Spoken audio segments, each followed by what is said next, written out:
So get ready for the best MMA talk, games, interviews, prizes, and surprises anywhere for Knockout Radio. I'm the voice, Ray Flores. And now, here's Knockout Radio. Hey-o. Hey, everybody.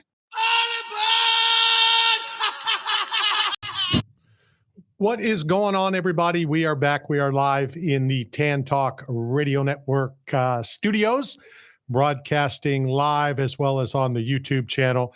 Another action-packed show. A lot of actors with the Tampa Bay Comic Convention coming to town next week, scheduled on today's show in the proper order. So we will start with a combat fighter sports related Travis Thompson, the Animal, back in the squared circle. He will be towing the line. I believe it's this Friday in Philadelphia. So we're going to get Travis on at the bottom of the hour.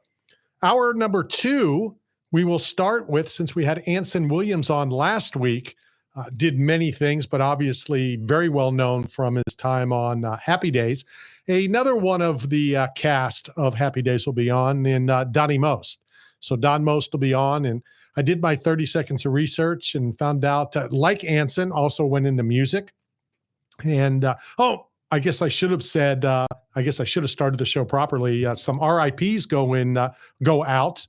One to Ozzy Osbourne that everybody knows about. And then the tragic drowning of Malcolm Jamal Warner. You know him, most people would know him from The Cosby Show. I think he was on, I know he's on one of those shows that I do watch. It's like a criminal show, and he plays a lieutenant or played a lieutenant. So tragic that anybody passes away, but those are two very, very famous ones. So, all right, back to the schedule. Hour number 2, like I said, Don Most. We'll talk to him. And then at the bottom of the hour, JT Tilley. JT Tilley runs Slap Fighting Championship. He runs Car-Jitsu. He runs so many of really interesting, strange, off-the-wall MMA combat related, as well as other things. So we'll have JT Tilley on. But they did their last show where Tim Sylvia attempted to defend, and he was dethroned, and he had lost the super heavyweight title. But they had it in a basketball player's house in Texas. Let me rephrase that. They did it from a basketball player's mansion in Texas. Some of it was pretty cool. Like when they did the introduction, some guy was standing at the front door. He opened the door, and the athlete, and I know some of you don't believe slap fighters are athletes, but they're still combat and have been in combat, obviously, Tim, for starters. So that'll be the second hour. And then in the third hour, how about this? We're going to start with, at the top of the third hour, Chris Titone. Anybody familiar with that name? Anybody familiar with his brother-in-law, Adam Sandler?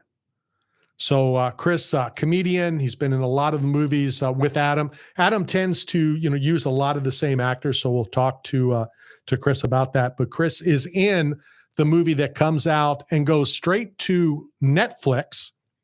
It's the new thing now, Netflix, Happy Gilmore 2. So we're going to talk to Chris about that. And then at the bottom of that hour, Doug Jones also will be in town for the Tampa Bay Comic Convention, has done a lot of things. Is in the movie Hellboy, which I guess I should have watched. I've known for about a week that he was going to be on. And, I don't watch movies. But a couple things that we didn't talk about last week, and something that just came out over the past couple days. I'm flipping a coin in my mind to decide which one I want to start with. So let's start with the media, and how the media has to put in certain catchwords or phrases or something to get you to respond. If the headline would have just said, Richard Tillman drives car into post office explodes, allegedly, because I don't know exactly wording or whatever. Would anybody have read that? Would anybody have cared? But no, they put in brother of fallen hero Pat Tillman, Richard Tillman. Is that going to change the story? Is that going to, obviously it does, because people are going to, read it. I didn't. I just read the headlines. And it severely ticked me off. I got to be honest with you. And I know that I've talked about this before. When Royce Gracie, many years ago, tested positive, he was long gone, long out of the UFC. Yet they had a UFC banner behind him when they said Royce Gracie to try to, connect the two. Ed, you got something? Well, when I saw that article too, I rolled my eyes and shook my head and I said, when does it stop? Really? I mean, it has nothing to do with Pat Tillman and what happened to him. Because he's related, you want to put that needs to be a headline? Well, and again, it's the headline because you and I and a lot of other people at least looked at. Would you? I know I wouldn't have. Would you even have looked at it? Even if it just said Richard Tillman? I wouldn't have associated the two, and it shouldn't be. And I didn't even read on what. Oh, he drove his car and was he drunk or something? I don't know. I didn't read it. Okay, neither did I. And it's like, and I'm having a brain fart. St. Petersburg boxer. It'll come to me. His brother murdered 2 police officers. Yeah, I remember that. And his brother, who was very well liked, he had an autograph signing. It was either that weekend or the following weekend that got canceled because of the brother. Well, what does one have to do with the other? And this is the same story, only in reverse. So now he got penalized because of something stupid his brother did. And in this case, people are going to now read it because it says Pat Tillman, even though obviously Pat Tillman had absolutely nothing to do with it. Well, and it brings up another one I saw maybe 3 weeks ago. Is former gymnast, Olympic gymnast Mary Lou Retton got a DUI. And my first thought was, who cares? It's her. That's her for her business. It's she won some medals and stuff, and DUI is a bad thing. But people have, you can't tell me that some people haven't had a little alcohol in their system and they might have been driving drunk and they don't realize it. And I'm not condoning it, by the way, but I'm just saying that it's not that big of a deal that she needs to go. We need to see her mugshot. We need to see her being arrested and stuff like that. I mean, people are human. But the reason for that, and we both know this, it's click. It's click. People are going to watch. Click. It's clickbait is what it is. Right. All it is. That's all. It's these stupid things on Facebook. And I want to talk to Nelson and those people in the Bucks about these stupid organizations that have this insider that, so-and-so is up for trade. They're going to get rid of this guy. And it's just a clickbait thing. It's not. I don't even know the name of it. I just keep blocking it. I think I saw one time, something totally had something to do with Mike Evans. Yeah, he's leaving or something like that, and it's just a clickbait. That's all it is. And they can go to their sponsors and say, "Look how many clicks we got on this story." Right? No, exactly. Before we hit our first break, kind of a celebrity was out at opening day at training camp today. I'll give anybody 2 seconds to guess. 1, 2. He was there to watch his son. Boy, now I'm getting old. Deion Sanders in the house today. He's not looking well either. He looks really frail. Is something going on with him? Yeah, didn't he lose a toe or a couple toes? Well, that was a while ago. Well, but I think something else related to that. I there was something with Shaq was visiting him in a hospital for some reason. That's all I saw. And I didn't even know that he was sick enough to be in the hospital. Well, I put a picture, I put a post of a picture up, and I'll put it up on the YouTube and I'll show it to you. He looks a little frail. Have we covered any Buccaneers that their son has passed through one buck? Culpepper. Okay, that's it. Vinny, wasn't Testaverde there too? I didn't cover anything. God, I think that was fairly recent. I think so, but I don't know. All right, let's go hit our first break. Prima Donna just walked through the door. I see a tank of water over here. It's got to be him. Tell him no water allowed in studio. Yeah. Yeah, read that sign before you go in. Waterboarding in the studio. Hi, this is Vinny LeCavalier, and you're listening to Knockout Radio. Got bills and looking for work, but nobody is hiring? Staff Zone is, as the leading provider of commercial construction, industrial, and special event staffing throughout the Southeast, Texas, Las Vegas, Salt Lake City, Kansas City, and many other locations. Staff Zone has plenty of work for you. and they need you now. Don't wait. Go to www.staffzone.com and find a branch closest to you. Work today, get paid today. That's the Staff Zone way. Say goodbye to outdated equipment and welcome the latest smart technology into your home. With Cool Breeze AC, you can effortlessly control the temperature and create the perfect environment from anywhere at any time. Call Cool Breeze today at 727-954-3605. You're hungry. Where do you go to eat? Berg Sports Bar and Grill. You want to have a drink? Where do you go? Berg Sports Bar and Grill. Having a get-together with the guys from the softball team? Where do you do it? That's right, Berg Sports Bar and Grill. Located at 1320 Central Avenue, St. Petersburg, right across from Tropicana Field. Berg's is the best place to take the whole family for food and fun. Going to a Rays game? Have dinner before the game at Berg's, and after the Rays win, come and celebrate with all your friends at Berg's, right across from the Trop. So come down and see Berg and the whole gang at Berg Sports Bar and Grill. Berg Sports Bar and Grill. Rhino Cards, located at 406 11th Avenue North in St. Petersburg, is your one-stop card collection facility, specializing in all sports, Pokemon, Star Wars, and of course, Knockout Radio's favorite, the UFC cards. If you're looking to purchase, sell, or trade, then Rhino Cards is the place for you. Details are coming on some very awesome UFC card giveaways, thanks to Rhino Cards as well. That's Rhino Cards, conveniently located in St. Petersburg, on 4th Street and 11th Avenue North. The once-a-year event is back. Tampa Bay Comic Convention is coming your way August 1st through the 3rd. Join the ultimate 3-day pop culture experience where you can meet your favorite celebrities, explore an immersive vendor hall, hear special guests share stories, and connect with a community that shares your passion. Tampa Bay Comic Convention is the perfect place to bring your family, make new friends, and share unforgettable moments with fellow fans. Save on tickets now with promo code MAGIC at TampaBayComicConvention.com.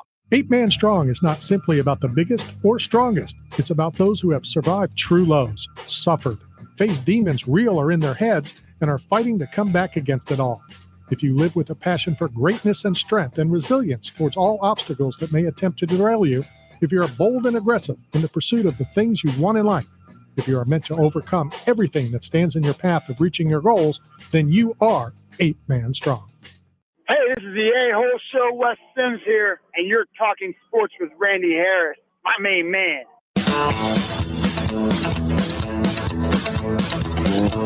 All right, we are back.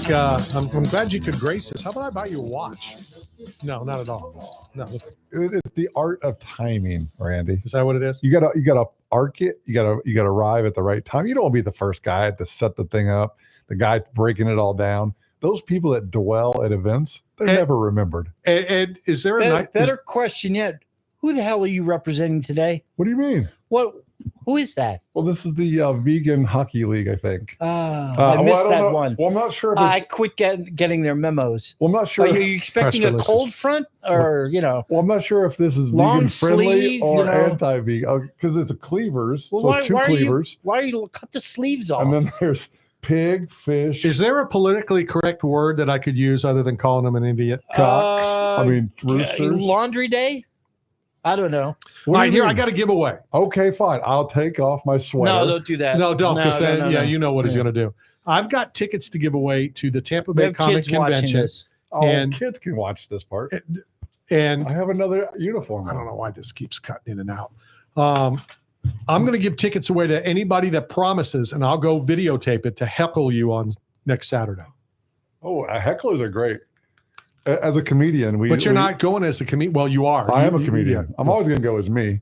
But hecklers are welcome. Come to the Tampa Comic Convention. You can get heckled. Look, I took off my sweater. Now I have a more appropriate uniform. A little bit more normal. Now you're a steroid taking biker. Well, I'm natural. Cyclist. So look, I have 3 pockets in the back. I can keep my keys, my cell phone. Like this is a very functional Your stash. outfit. My stash. This is a great outfit. Ed, I think this will change your life. You could carry your business cards, keep all your medical ID information. Sign me up, yeah. Oh my God. What's up, fellas? It's good to be back. Why? Where were you? Well, I was on my way here. And I'm now here. Do you need a watch? No. A watch that works. I know that you have a watch that's broke. Watches aren't for telling time anymore, are they? I don't know. I don't wear a watch. They're for fashion. I mean, when was last? Oh, Ed still has Timex. Where was I? I was just somewhere very recently where dude was wearing a watch on both hands. Well, that's stupid. And well, of course. Now, if somebody asks me what time it is, I'll look at my watch. If I'm holding my phone, I'll say, well, it's, I'll look at my phone. But if I don't carry my phone in my hand everywhere I go. So naturally, I still wear a watch. In the words of the moron to my right, get with the times, dude. Carry your phone everywhere. So that's what we youngins do. So the rapper, he actually wears 2 watches on the same arm, but each one of them's worth the price of a house. They're APs, they're Audemars, and they're worth $250,000 each. Could it be worth one of the 3 Henry Winkler leather jackets? Ooh, that's a collectible. Well, we're going to find out when Don Most is on, if he got anything. Really? So today, Donnie Most, Ralph Mouth, from back in the day, before your time. Okay. A singer, a songwriter, a producer, a director. So he did a lot as well. He'll be here next week. I wonder if Donnie knows all the things that Anson turned down. Well, I'm definitely going to That'd be interesting. Yeah, I'm definitely going to tell him. And you know what would be funny is if he says, yeah, I was standing there and I took what he didn't. Could sell him to Anson. Right. Now that the jukebox that would have cost Anson $1,000 is probably worth $200,000. So is memorabilia still a big thing? I mean, because you guys are in the sports world, the memorabilia, like, is it still as hot as it used to be? I was at Rhino Cards yesterday, and he gave me a box or 2 to open, and I'm going to wait. We're going to wait until they do these buybacks. So last time it was a WWE buyback of one of the Usos and Gunter. And whoever won, Topps would buy the card back for like $40 in trade. In value to them, then you're supposed to, reinvest. So we're going to wait to find out what the buyback card is before we open these boxes. And what I'm going to try to do is get whoever the buyback is on the show. Okay. So we can do it live with this person to see if a buyback comes. Yes. Somebody later than you? Yes. Yes.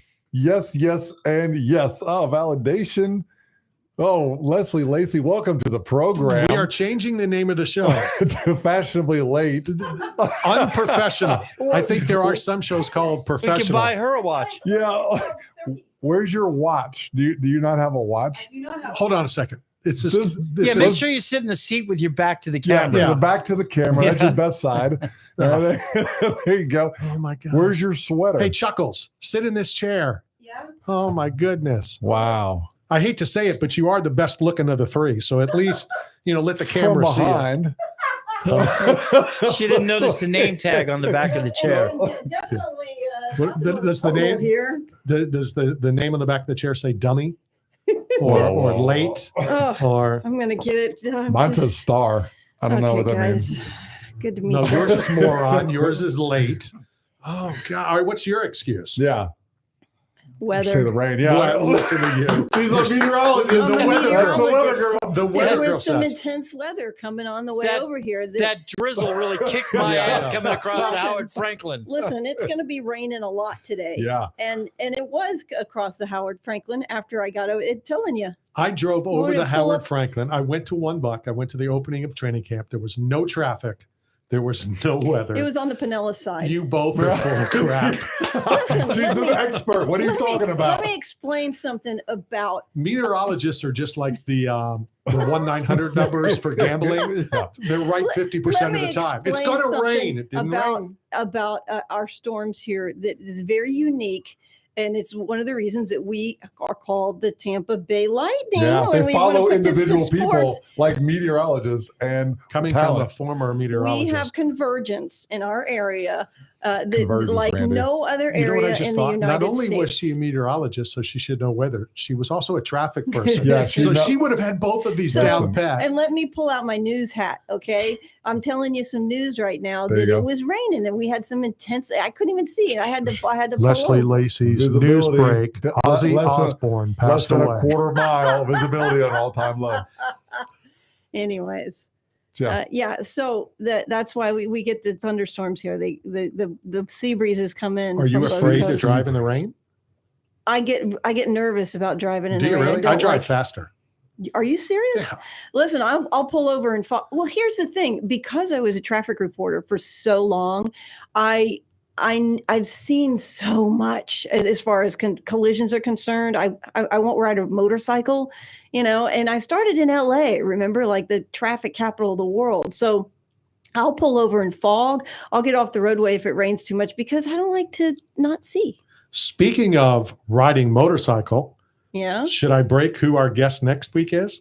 Yeah. Oh, Evil Knievel? Who? Shut up. What? Robbie Knievel. Robbie's dead too. Steve.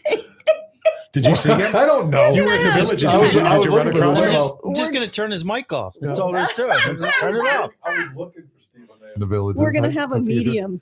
We're gonna have We are we're gonna gonna get have- a medium that goes in onto the other side, so Matt can talk to Evil Knievel because he's passed. If you believe that, I'd do it because that was my guy. But anyway, we're going to have somebody on next week. I'm very excited about it. This person rides motorcycles. This person is a kickboxer. This person was on two of my favorite shows back in the day before you were born. One was called Jag, Oh yeah. and the other was called Army Wives. Oh. So next week, who will be at the Tampa Bay Comic Convention, Catherine Bell will be on. Oh. okay. All right. Good. Should I say it? One of her people? Is she my people? She's one of your Because people. I was going to say when you were starting to say, I do motorcycles, all this, I was thinking it was a guy, and I was going to say, yeah, is he single? No, she's not. No, she's not. I can't imagine she would be. So she's family. She's my family. Yeah, Oh, exactly. that's exactly. hot. That's good stuff. I Yep. love that. So Catherine Bell, who's did numerous things. What else did you say when you Googled her? Ed? Bruce Almighty, the movie. Bruce Bruce Almighty. Oh. She did. Oh, that was with Jim Carrey, right? Yeah. Yeah, that was a good one. Jim Carrey was 2003, I think. That was. Almighty. Carrey was Almighty. He was. He does some great caricatures now, political caricatures. He's brilliant. Okay. Let's run down the show again for everyone who's tuning in and showing up late. Coming up after the bottom of the hour, our buddy the animal, Travis Thompson. He Nice. fights this weekend. Hour Okay. number 2 from Happy Days and from a lot of other things. I know him as Donnie Most, but when you Google him, it's Don Most. So Don Most will be on. Oh, that'll be great. JT Tilley, who Yeah. runs Slap Fight Championship, Karjitsu, all that other stuff. They did the fight. Tim Sylvia lost his title last week, but they did it in, and I forget who the player's name, in his house. Okay. The whole show was done in this dude's castle Okay. because it certainly wasn't a house. All right. So JT Tilley will be on in the second hour. Finishing up hour number 2, Chris Titone, who character actor, comedian.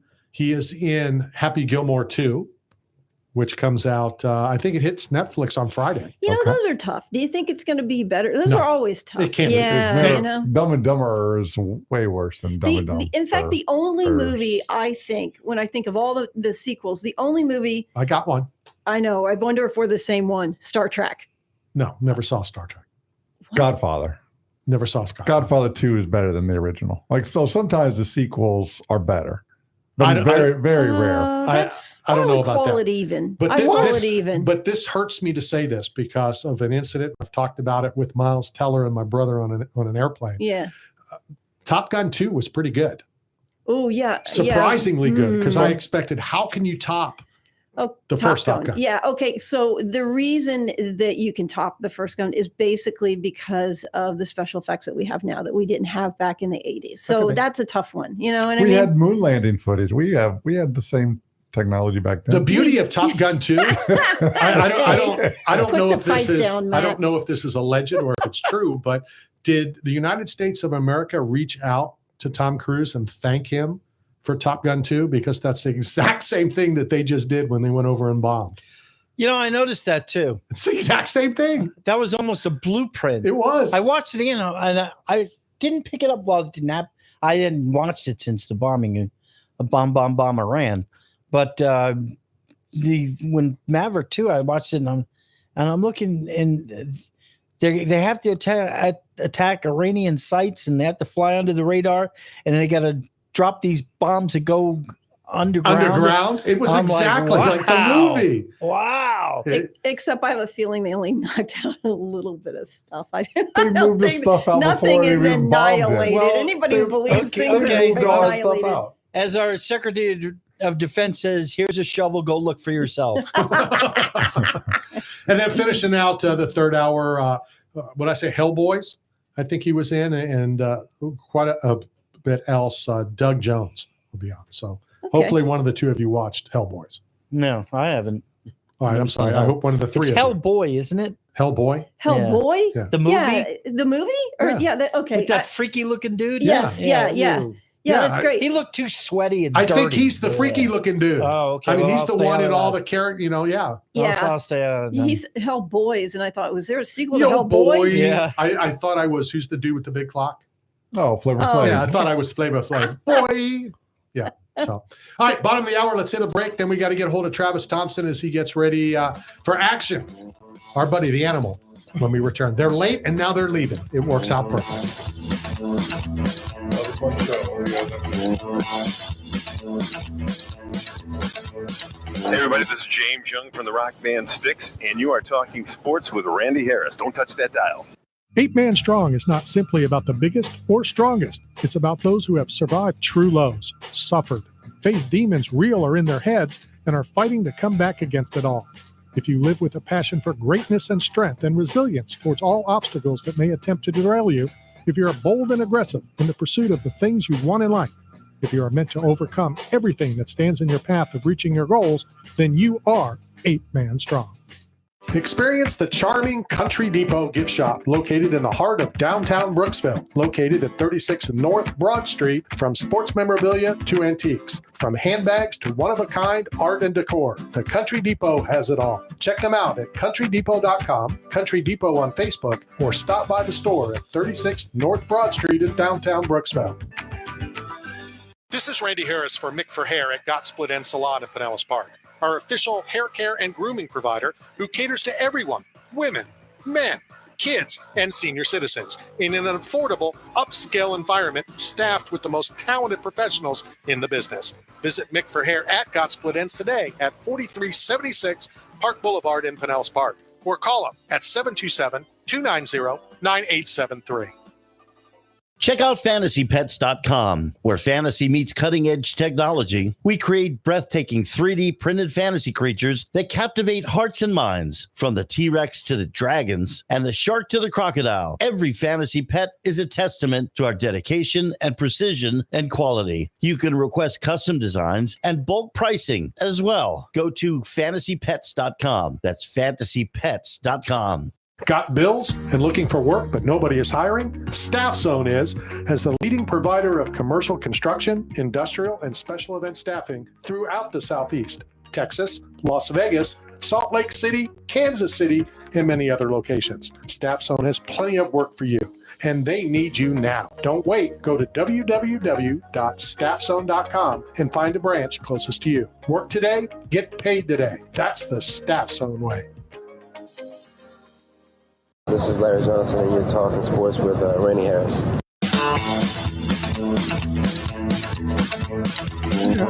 All right, we're back hanging out here in studio at the Tan Talk Radio Network. This is Knockout Radio. I know we're going to go to the phone lines here momentarily. We're good to go there. We'll do it in about 12 seconds. But I'm upset that there's not more negativity on the whole Tim Kennedy story. Oh, we all know about Valor, claiming he had a military Bronze service. Star and all that. We'll get to that. The only thing worse than what we're going to say about Tim Kennedy is keeping the animal caged up and not on the air. So let's go to the phone lines. Travis, how are you? I'm doing well, Randy. Thanks a lot. How are you? We're all doing good. Excited for you to get back in action. And first, who are you fighting? Who knows? Okay. I have no clue. It was supposed to be Michael Livingston, then it's Derek Gates. I have no clue. So you're going to take them all on at the same time? I would love that. That'd be great. Let me ask you this, Trav. Where you are in your career right now, why are you still fighting, and why are you fighting on in to be on the smaller card in Philly and not in like the big one in Fort Lauderdale?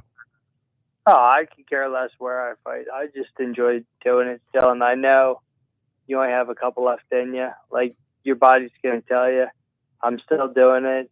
Body still feels great. So while you can do it. Is it still just as much fun? I'm sure you still get the rush, walking in and the actual competition, but is it still fun, or is it just, gives you something to do, make a couple dollars and get you out of the house? Well, it has always been fun, and it will always be fun. The only thing that isn't fun is all the production that goes into it and all the politics. Well, it's politics everywhere. Yeah, I know, and that's what kind of discourages me sometimes.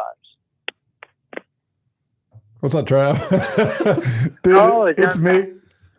What's going on? What's up, dude? We had to push you back a little bit because Matt, finally graced us walking through the door late. Listen, that's funny. Travis, and the only thing he knew I was going to be on the radio. That's why he had to come in. Well, that's why he was late. But the only thing worse than him being late was Leslie being even later. Oh man, that's ridiculous. Listen, Trav, here's what you're going to understand. You know how There's bad weather. Well, look, there's certain places on a fight card that are better to walk out for, right? It's like that arc where you have the most viewership, the most eyeballs. Exactly. So I live my know life. you know you're doing that. I live my life like a walkout. I got to make sure I time it right. I don't want to be the setup guy. There's no one there in the prelims. And I want to be there at the final because everybody fell asleep or already left. So I want to be right in that sweet spot. Perfect. Good call. Good call. How's training camp, bro? How's everything? How you feeling? Everything's great. I feel phenomenal. I mean, everyone says it, but this was like the best camp I've had. All right, so everyone always says that, but I mean, my hands are great, my speed's great. I feel phenomenal. Okay, first of all, let me jump in. My good friend Tim Sylvia has told me, and let's see how honest you're going to be right now with 2.5 of your closest friends. Well, really 2. Leslie and Matt equal 1. This is the whole audience right here. And I'm the other one. You wouldn't believe how many people are on the YouTube right now. So, first of all, Tim Sylvia said, the most hated question of all time to ask a combat fighter is, how is training camp going? Because if it stunk, you're certainly not going to say it. You're not going to say it. If it's back, so don't play it off like that's a great question, Matt. Yeah, training camp was awesome. I'm a veteran of this sport. Oh, it's the best camp I ever had. Right? No, I you know me. I could care less. If it was a crap camp, I would tell you it was a crap camp. I could care less. Do you think I really give a crap if someone else is listening, like an opponent is listening and figures out what I am or am not doing? I could care less. The second thing I want to throw out, and then Matt can bore us, is that the difference between you and, I was going to say Matt, but really both of them, is you're a professional, because anybody else who would have just been on would have used those words that you didn't use when I know. You used the word crap instead of Matt. Instead of ship. Right, ship. Oh my God! Exactly. I know. What do you want me to say, fellas? You want me to like, instead of like, "Hey, how's hiking?" I'm like, "Hey, how's your bad elbow, Travis? Is still bothering you?" Like, what do you want me to say? Well, Travis don't care. So if you know that he has a bad elbow, what if you just make up injuries? Like, hey man, how's that L2 vertebrae doing? That like. You know what I would like to know? I don't even know what an L2 is. I would like to know what constitutes a crap camp versus a good camp. She's trying to get back on the professional side. Good job. All right. I'm trying. Leslie just leapfrogged Matt. Well, next time you show up early. Or at least on time. At least on time. You're professional. Oh. So seriously, what is the difference? What is the difference between what you would call, a really crap camp versus a good? Yeah. Well, there's a lot to it. So you have to worry about your coaches, sparring, any exercises that you're doing. You know, one coach might do better than another. Sparring partners might not be good. There's a lot that goes into your camps. Your weight cut could be hard. Everything was good for me this fight. I think really the most important question is, since you don't give a crap, and so we won't give a crap. I want to know what suit. Are you got to go out and buy another new suit? Or are you gonna, retread an old suit, or what are you gonna wear? I think I'll retread the blue one. I like wearing my blue one, checkers on it. Travis comes styling and profiling. You have to. Hold on. I remember there was a royal purple outfit you had one year. Oh yeah, that's right. That was a fly. That was a fly like fight kit, bro. I always have good suits.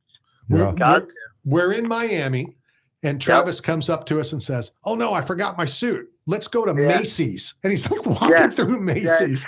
To get a suit, that was hilarious. Oh man, it's funny, but that's the thing. Other people don't bring that to the table. They come in their jeans, whatever. You know, I always look a 10. You got to look the part. Talk to us about the fact that it is in Philadelphia. The fight's going to be in your backyard. You know, does it add more? I know family can now go, or more family can now go. I'm sure some, you know, have gone out on the road, but, you know, more friends, more family, you know, in the audience. Do you block that out? Do you not care? Or like your typical answer, you don't give a crap? Well, you're not supposed to. I honestly, I love everyone being there. Don't get me wrong. I enjoy it. I enjoy hearing it walking out. I enjoy it afterwards. But when you're in the ring, when you're fighting, if you're tuning into that, you're not tuning into your opponent. And you shouldn't be doing that. You should always be 100% on your opponent. And that's what I always try to do. What are you thinking as you're walking in? You know, I've been told a lot of different things. And a couple fighters have said, listen, let's be honest. If you're not a little scared, you're not telling the truth. I mean, that's not true. Well, and I was going to ask you, because I don't think you're scared of anything other than having to spend an hour with Matt. Yeah. Especially we're in the sauna together. Hey, what you guys do in your own personal time is between the two of you. It's like that was like the army wives, like no, don't ask, don't tell. No, I know. Yeah, we're not supposed to talk about sauna time. No, to be honest, no, it never bothers me. I'm not scared. You shouldn't be scared. I mean, I've done it too many times to be scared. I know what to expect. I'm not concerned. I know what it is, Randy. This time I don't want to hear about your sauna stuff. This time on his way out, he's going to think about walking out. He's going to think about this conversation, about the timing of the audience to make your entrance into an arena. So that's what he's going to think about on this walkout. Yeah. So Nate's going to say, Travis, come on, walk. And you're like, I'm not ready yet. We've already done this. And I told the DJ, I said, you start the song at this time. If you do not, I will wait until it gets to that point. And Nate's like, you have to go. I said, no, I don't. I told him what to do. He didn't do it. You guys can wait. So Trav, I worked a commission fight not too long ago. Actually, no. It's always about Matt. No. But one of the fighters. Absolutely. We know that. Right.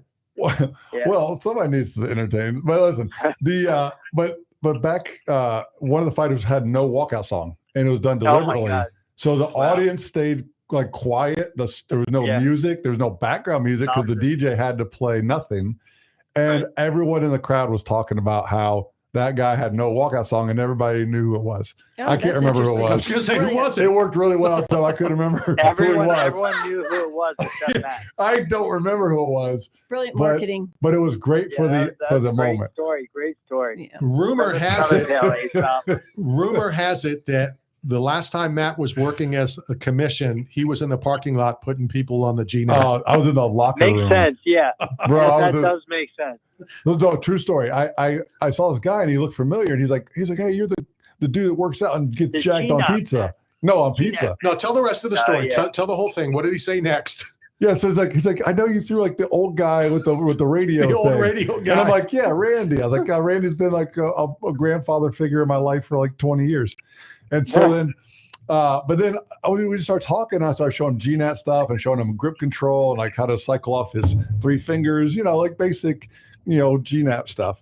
And then I turned out as King Mo. And I'm like, oh, it's like, all right. So now when he comes to town, we're going to start training. Rashad's coming. That's so awesome. Come down, bro. We'll get the band back together. Oh, no doubt. We'll get some training in. Spend some sauna time. That's right. Sauna time. Right. Don't ask, don't tell, but we can wonder. Well, no, I'm not even going to wonder. But do you have to book, special sauna time? Do you have to book it so it's private, or how does that work with you guys? Absolutely. Listen, you know what it is, Randy? After the candlelit dinner, all that stuff. Look, my wife does try to make you like Brazilian steak, but you always decline. I can't. Always I'm always losing weight. The discipline, the professional in you won't sabotage yourself. So I respect the hustle. I respect the career and the craft to the fight game.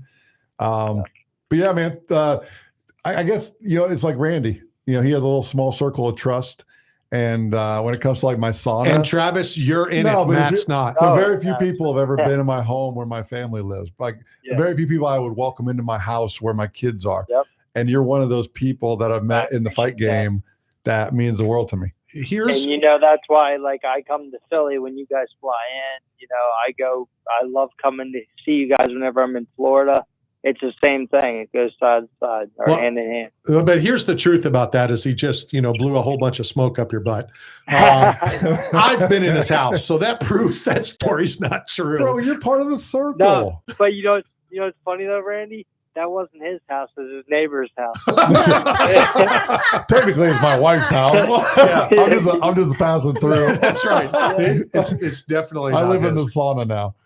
So. All right. That's right. So I know it's the same basic boring. What can the fans expect when they tune in? If they're in Philly, they grab a cheesesteak, then they come and watch you perform. Say fireworks. Say fireworks. Go ahead. It's always the the animal. best version of Travis. You're always going to see the animal. You're always going to see me unleash, and you're going to see nothing but pressure. You're going to make this and I'll make this guy fold. The only problem that I have is, I like when there's bad blood, but you don't even know who you're fighting. So how do you know if there's bad blood? Do you think that matters? I'll make bad blood. You'll just I make it all in my head anyways. Have you ever fought somebody that you do like and you had to convince yourself you don't? Yep. That was Reber. I love Reber. Yeah. Reber's my boy. That was tough. I didn't want to. That was a tough camp for we me. both did that because we both got in the ring and neither one of us was backing down. And that's normally when I get in the ring, that switch is flipped. And there's no turning that switch off. And as soon as I got in the ring, I stared him down. He wanted to stare me back down, and we knew we were going to be in for one. Travis, I didn't watch that fight because I couldn't. I cared so much about you and Travis, equally. I couldn't watch. He is Travis. Hey, idiot! He is Travis. Yeah, I know, but I couldn't. But Randy had the courage to do it with Matt Trigg and Matt Hughes. God, Frank Trigg. Frank Trigg. You need to take a step back. Who is Frank Trigg? Frank not Trigg and Matt Hughes. Trigg. You but idiot. you were equal. Matt always puts himself into everything. Yeah. So No, but listen, Randy actually watched the fight, and even though he's torn and he had turmoil, I couldn't even watch it. I still haven't seen that fight, bro. Hey, Travis, I got a question. I got a question for you. When you talk about the stare down that you guys do, do you feel like your mental toughness really hits its heightened? Do you feel like it's before you go in? I'm just kind of wondering, the top of your mental toughness. Well, is it I've before the already fight or in the done fight? this to the guy. I've already done this to the guy at the weigh-in. Anytime I've seen him in the hotel room, Okay. he already knows he's my female dog. So pretty much when I get allowed in the ring- sauna? What, female dogs? Yeah, we allow female dogs in the sauna. The more the merrier. So when I get in the ring, I'm just reiterating what he already knows, that I'm gonna hurt him. So it starts well before the ring. Oh, most definitely. Most of my entire camp, I'm imagining, like Randy was saying, it's unfortunate this fight because I don't know exactly who I am fighting. But the entire camp, you're supposed to be imagining what you're going to do to this person, how you're going to do what So you're going to do to this visualization. person. Yeah. So Travis, And then when I get in that ring, I get right in their face, which actually most people don't know this, but when you get in the ring, you're not allowed to go past midway. You have to stay on your side of the ring. You're not allowed ever.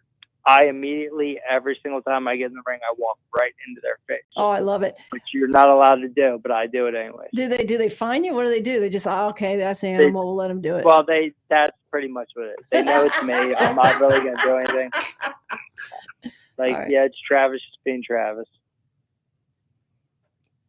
Nothing? No, you're good. No, you said you had this finally a decent question. I did, but I was I Embarrassed. forgot it. Yeah, I lost it. Yeah, you're embarrassed. All right, Trav. We appreciate your time. I know it's I appreciate you guys. It's fight week, and we're excited for you. We're excited for you to have a good time and beat them up and beat them up bad. Oh, actually, hold on. I do have a question, Travis. Oh my God! When you're talking about visualization and manufacturing that, that energy from within, are you like Rocky, where you have to have a picture? You hang up a picture in the room, or who's? Hold on a second, Trap. Hold on one sec. Whose picture did Rocky Balboa hang up on the mirror? Oh, No, I know. what's No, that- no, I what's know. that, Hold on. I want to see if the idiot knows. Hold on. I've never watched Yeah. the movie. I've never watched Rocky. So that's I'm- I've never seen it. Is it Ali? It's Clubber Lang. But Oh, that's okay. interesting. Yeah. Well, who Okay. do you Yeah, have the a one that- picture? Do you hang up? Yeah. Trav? No, I don't need It's of the that. sauna. It's all in my head. Yes, in the sauna.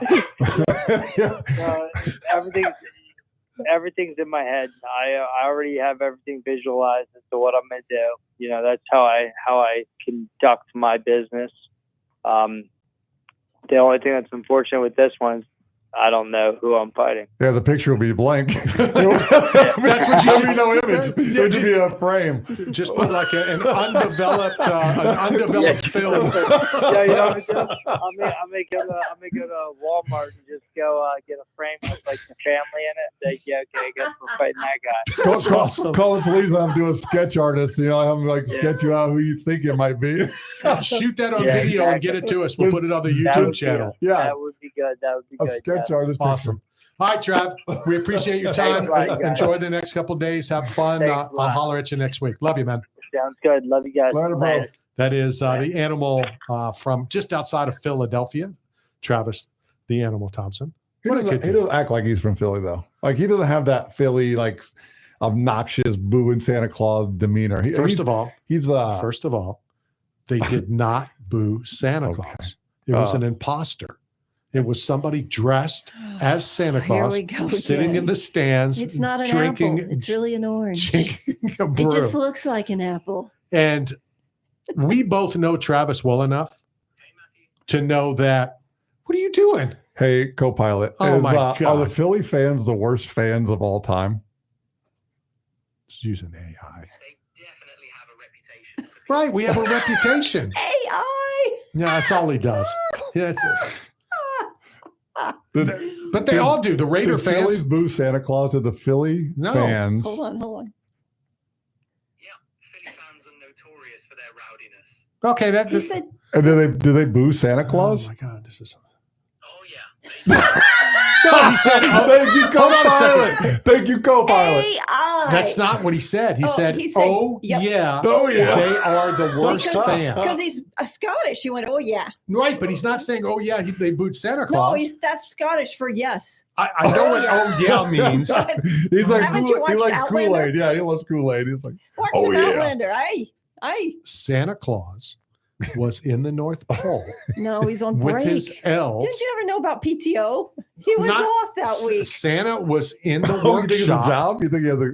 He was in the workshop with the elves. This was an imposter Mm. dressed as Santa Claus in the stands. You think Santa Claus is going to sit in the stands? Not for a Philly. Yeah, Exactly. okay, so you got a good point. Now I'm understanding. So because they couldn't get Santa because they would have murdered real Santa, they decided to boo something fake that one. looked like Right, Santa. So exactly. it's still terrible. Okay, No, it's it's still not. terrible. Yes, They it booed is. Mike Schmidt. If they boo Mike Schmidt, that's like booing Jesus. They booed. I've talked about this before. They booed little Zach Dalton. Yeah. Darren Dalton's little boy, when he was like 6 years old, Lynn Austin told me the story, goes up there to Swung throw and a out miss. the first pitch. And Darren wasn't even having a bad season. He was like, it was okay. It wasn't like he was batting 400, but it was still good.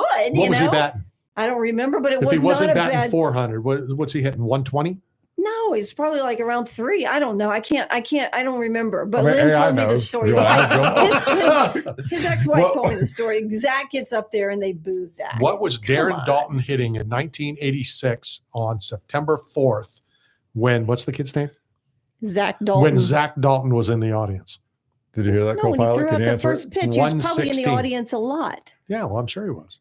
You got to say, Or if when he Darren was threw having a out- bad season, he when wasn't in there very threw much. out the first Right, pitch. say it again. What was the batting average for Darren Dalton When his son threw out the first when his pitch. son threw out the first pitch? Who is Darren Dalton? 245. No, he finished it. It wasn't his. Yeah, that's his final. whole career. That's cool. Yeah. No, I know- That was I that one understand. game. Thanks, co-pilot. You're saving the show. Thank you, buddy. I mean, I knew the robots were going to replace Randy Harris at some point, but I didn't know it was today. We are all in trouble with AI. I tell you what, man. It's smart. It it's is so smart. good. But here's the problem. Listen, AI is really wrong. Like Allen Iverson, another Philadelphia. Artificial intelligence, AI, Another, another player that played in Philadelphia. He's not. I don't believe he's from Philadelphia. I think he's from like Virginia. Isn't he? Is he? I thought he was asked from New AI York. about Tony Dungy. I had a question about Tony Dungy. You know what AI came back and said? And I knew that I was just testing it. AI came back and said, Tony Dungy recruited Marvin Harrison and was a longtime coach of So in other words, they're wrong a lot all too. wrong. They said he recruited Peyton Manning, and he said that he was a longtime coach of the Colts instead of the Buccaneers, and which we know he did both. But it was so wrong, you guys. So you can't trust AI right now. It's There still was also growing. another goof, but that was locally here. The Bucks. Would you shut that thing off? He's listening to you talk. He's like, yeah, we can definitely mess up. I'm just turn this mic Great. off. That's all. That's what it's doing. Ed takes God, control. what were you saying? What were you saying, Ed? Now we can get back to intelligent conversation. Okay. But there's some clips out that Born a Buccaneer. You can find them on YouTube, I think. And Todd Bowles says, to Tony, because he had Tony Dungy with him. Yeah. They were going over the defenses and stuff, and Todd Bowles says, this team from the beginning was built on defense by picking Leroy Selman at the first, Yeah. and then you brought in and drafted Mike Allstott, not Mike Allstott, but Derek Brooks and Warren Sapp and John Lynch, and Derek Brooks, John Lynch, Warren Sapp. Rondé? No, Who's hang that? on. He said Warren Sapp, Derek Brooks, John Lynch. Those names. Sorry, Yeah, but he did not. Right, he did not. That he was said he under drafted- Rich McKay and Wild Sam Weiss. Sam Weiss. Oh, that was under McKay. No, well, McKay was Yeah, well, Leroy Selman. McKay's another one that belongs in the Ring of Honor. I'm sorry, but he's the one that put all these names in there. You have to remember John Lynch was 92, I believe, and then Sapp and Brooks came on in 95. Right. No, that's really great trivia. A lot of people do associate that with. That's why my argument when Dungy. everybody says that it's like you idiot that Tony Dungy's team won the Super Bowl And because he didn't draft those guys, but he gets credit for that, which he didn't do. Another name, Chidi Ahanotu, was also drafted. Is that name allowed to be said? Yeah, not the name. Not when you bring up Sapp. Yeah, are they still fighting over No. squabbling? No, it's supposedly over. It's supposedly That's squashed. good. It was a while ago. Well, it wasn't a while ago. It was a couple years ago, It right? was Do you as remember- recent as like 6 months ago. Do you remember when he got that big? We got a decent contract to renew, and he had that place right off of Saks. the bridge, Saks. Yeah. Somebody put 2.5 in front of it because he got the big contract, and that year he only had 2.5 sacks. Somebody put a sign in front of it that said 2.5. I'm not commenting. He already hates me enough. Aw. That was a good day. But no, it supposedly has been squashed. Chidi finally has let it go, which he needed to. And Warren's Good. long past it. Did they is John in the Ring of Honor? McKay. No, He's not? his father is John McKay. Oh, Yeah, sorry, John, his John. dad. Yes, Yeah, I'm yeah, talking you're about Rich McKay. No, but Right. I just I'm talking wondered, about Rich John's McKay. in there, right? Yeah, John Okay, is good. McKay, yeah. Which I don't know why he is. Oh, come Oh, come on. He has to, yeah. Just because of his liners? What are you No, kidding no, no, me? no, no, no, no, no, no, no. The first. No, should we turn his Keep mic going, back Ed. on for a little Keep bit? Just for a going. little bit. Ed, For a Just a little minute. bit. Take it from here, Ed. School But him. John McKay brought a team from nothing, a bunch of crap, Yeah. within 3 years to the NFC Championship game. Thank you Back to very crap. much. And his liners were great. His I'm liners. sorry. Because there are things that he said Yeah. back then you could not say today. Or not political. Like my favorite one is not the one about the offensive line. But somebody asked him, he said, well, you've lost 4 games in a row. Does this mean you're out of the playoffs? And John McKay's response was a couple of plane crashes and we're right back in this. My favorite one is when they asked him, what did you think of the team's execution Yeah, today? And he said, I'm all for it. What do you think of the Listen, execution he of your offensive line? I'm for it. Listen, totally. Hey, and here's the thing: like he made what was a terrible situation relevant. I'll say that by his line. You know what else would be? You know what else would be a terrible situation if we don't get to this break Well, at the top of we've the hour? proven we can't play on the road or at home. We'd like to find a neutral spot. All right, 1 hour down, 1 hour, 2 hours to go. Don Most when we return from Happy Days and a whole lot more.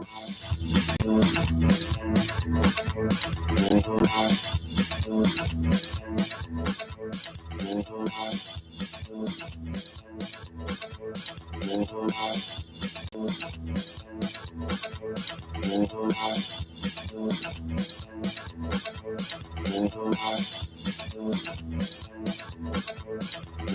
Vernon Davis, and you're talking sports with Randy Harris. Got bills and looking for work, but nobody is hiring? Staff Zone is, as the leading provider of commercial construction, industrial, and special event staffing throughout the Southeast, Texas, Las Vegas, Salt Lake City, Kansas City, and many other locations. Staff Zone has plenty of work for you, and they need you now. Don't wait. Go to www.staffzone.com and find a branch closest to you. Work today, get paid today. That's the Staff Zone way.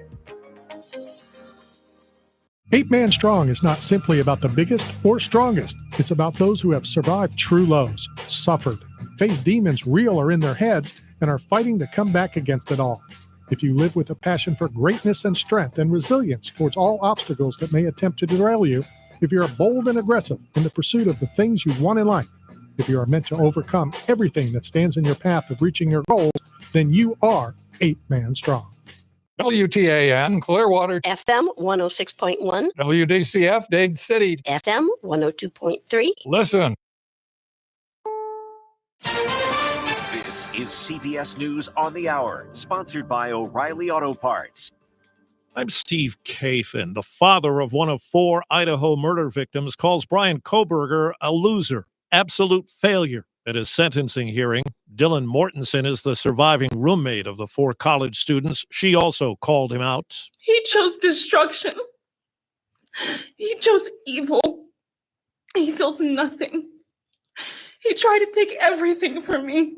My friends, my safety, my identity, my future. Kohberger, who struck a plea deal, is likely to get 4 life sentences without parole. CBS's Jonathan Vigliotti. There are still many questions that may never be answered. Chief among them, Kohberger's motive for murdering the 4 college students. Kohberger has the right to speak, but he is not required to. His legal team is also under no obligation to offer an explanation for his actions. There are growing questions about conditions inside a number of immigration holding facilities, as we hear from CBS's Jared Hill. Men seen sleeping on the floor on thin blankets, sharing a single toilet. Video released by the New York Immigration Coalition is giving a first-hand look at conditions inside a holding cell at the city's federal immigration offices. He did not deserve any of this. Samara Dela Cruz Gooden says her husband, John Paul Alcivar, was there for several days last month, detained by ICE at his asylum hearing. Overseas, Jerusalem reporter Linda Gradstein reports Israel is again at odds with the UN over Gaza. A senior Israeli army official said the army has, quote, not identified famine in Gaza. He admitted that there has been a significant drop in the amount of aid reaching Palestinians in Gaza, but blamed the United Nations for not collecting and distributing the supplies. Dozens of international organizations say that Israel is blocking them from accessing or delivering the aid and that famine is spreading. Well, CBS's Kelly O'Grady has more on the new U.S. trade deal with Japan. The 15% tariff means prices could go up for U.S. consumers. Note, though, Japan already imposes tariffs on U.S. goods. So the president says this new deal will provide a win for American farmers and automakers to more easily sell to Japan. An industry report says sales of existing homes fell in June to the slowest pace since last September. CBS's Jill Schlesinger. It's not just mortgage rates that are making it hard to buy a home. Prices. I left a message. I'll try again in a minute. Past 5 years, the median price for an existing home is up by more than 42%. That's about twice the rate of inflation. And checking Wall Street, the Dow is up 385 points. This is CBS News. Think O'Reilly Auto Parts for all your car care needs. Get the parts and service you need fast from the professional parts people at O'Reilly Auto Parts. Tampa Bay's Tan Talk. Entertaining and informative radio for the Sunshine State. I want you to want me. Hello, this is Robin Zander. I want you to listen to Randy Harris. That's right. He's my friend. Little cheap trick there. What's so funny? The way he said he's my friend. Yeah, you have a friend. You're the only one that has a sauna? Maybe. I don't think Robin wants to hear about that. Me either. What's wrong with it? I want you to want me. That's good stuff. All right, let's get back to, do you know who Tim Kennedy is? Tim Kennedy. He From is the in very hot water. From the very famous Kennedy over- family? And he is in hot water over some comments he made about a bronze medal. The comment saying that he had one. Yeah. He's in hot water over that. As I a- know him personally? No, No. but do I know that? Yes. I understand you don't know. And he's apologized for it. And do you, as a semi-veteran? What do you mean a semi-veteran? I'm a veteran. Come on, Army. What were you? What do you mean? Yeah. Exactly. Or you were an Army wife? No, I was Army. I wasn't an Oh. Army wife. Jiminy Christmas. I can't wait to talk about Jeez, Army the wives respect today. has gone to the toilet What are you in here. talking about? No, I was You have to learn or understand that Matt learns on a curve. I learned on And AI. the curve is very slow. We call that and soldier wide. proofing. Yeah. Safety first, Ed. Safety first. All right, so get back to All right, being, Navy boy. being a pseudo veteran Listen, Army. the guy was also attached to Special Forces, wasn't he? I mean, he has. Well, again, do we know anymore? Yeah, I know. Now It- we have to question That's anything, one right? thing, that's one thing you just don't mess around about. Like, I'm a veteran, but I'm very clear because I am a veteran, darn it. I have a VA card. And so, but I'm certainly not, I don't hold a bronze, You're definitely I've got ahead some of Space Force I've got- and the Air Force. Yes. And I'd put me above the Coast Guard too. And Coast Guard. No, and that's Navy. the bottom. No, Listen, we all know it's Marines, it's Army. Navy, Marines, Army in that order. I will give Marines above Army. I'll give Marines above Army. As did I. Yeah. You said Navy Marines. I said Navy, Marines, No, Army. I'm going to say Marines, Army. You said Coast Guard. She doesn't listen. She's Air like Force, you. and then Navy. She's like you. I have She special forces. She does. Yeah, you have special a lot of things. It's in the name, Ed. Yeah, but if yours- my curve is slow, You said put that me you, in. you You said should get that disability you for put, I those. do get it. you said that you put the Marines ahead of Army. Yeah. And I said I do as well. Oh, but I put them above. I put them above Well, that's 'cause you're my foolish. because look. I mean, Yeah, you have to be proud of what you suffered through. yeah. Right. And sometimes the A and R Right, so- is so- crap. Hold on. Was it suffering? Was it really suffering? Was It's it Army. military? It's Yeah. Army. No, see, but for the military, what was it suffering? Because I see a lot of good that's come out of it. Like I see good It's in both. like It's is there both. yeah. Well, yeah. I mean, for example, I was in during the don't ask, don't tell policy. Okay. And that was What does that initi- mean? that means if you're gay, And you're in the not sauna. because no, not in the sauna. Okay. If You don't you tell were- anyone. Did they was- have saunas at the Army base? It's not any that I saw. Except no, they did what was called the smoking you. When they smoke you, they make you work out so hard until they start to see steam or someone throw up. Then they stop the workout. That's true. That's what they would do. This is basic training, but basic training has gotten so much easier. I can't even. I mean, it's so easy compared to what it is now. Is that because we're not fighting hand to hand combat anymore? Or is it more because of drones? And as a matter of fact, my niece recently graduated over in Fort Jackson. We call it Relax in Jackson, but and she didn't have to do hand to hand. And I was like, how is that possible?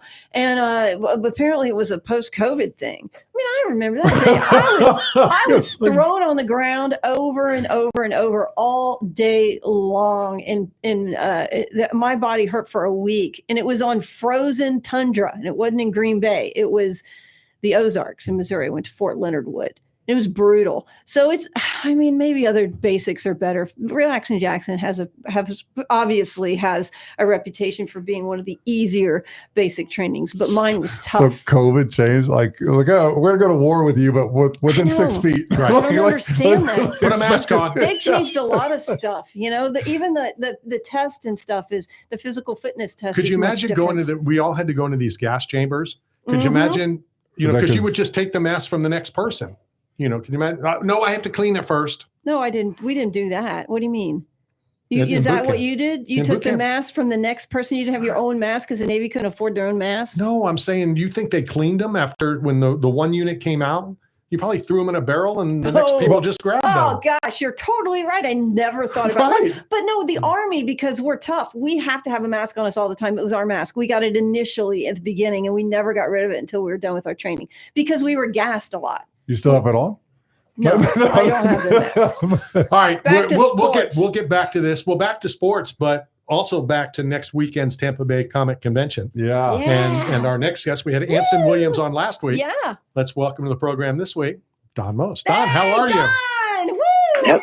I- Hey, How's everybody doing? We're doing great. Looking forward to talking to you. And I've lived under a rock for decades. And when I just found out that you were coming on, sir, you are a phenomenal singer. Oh, thank you so much. I appreciate that.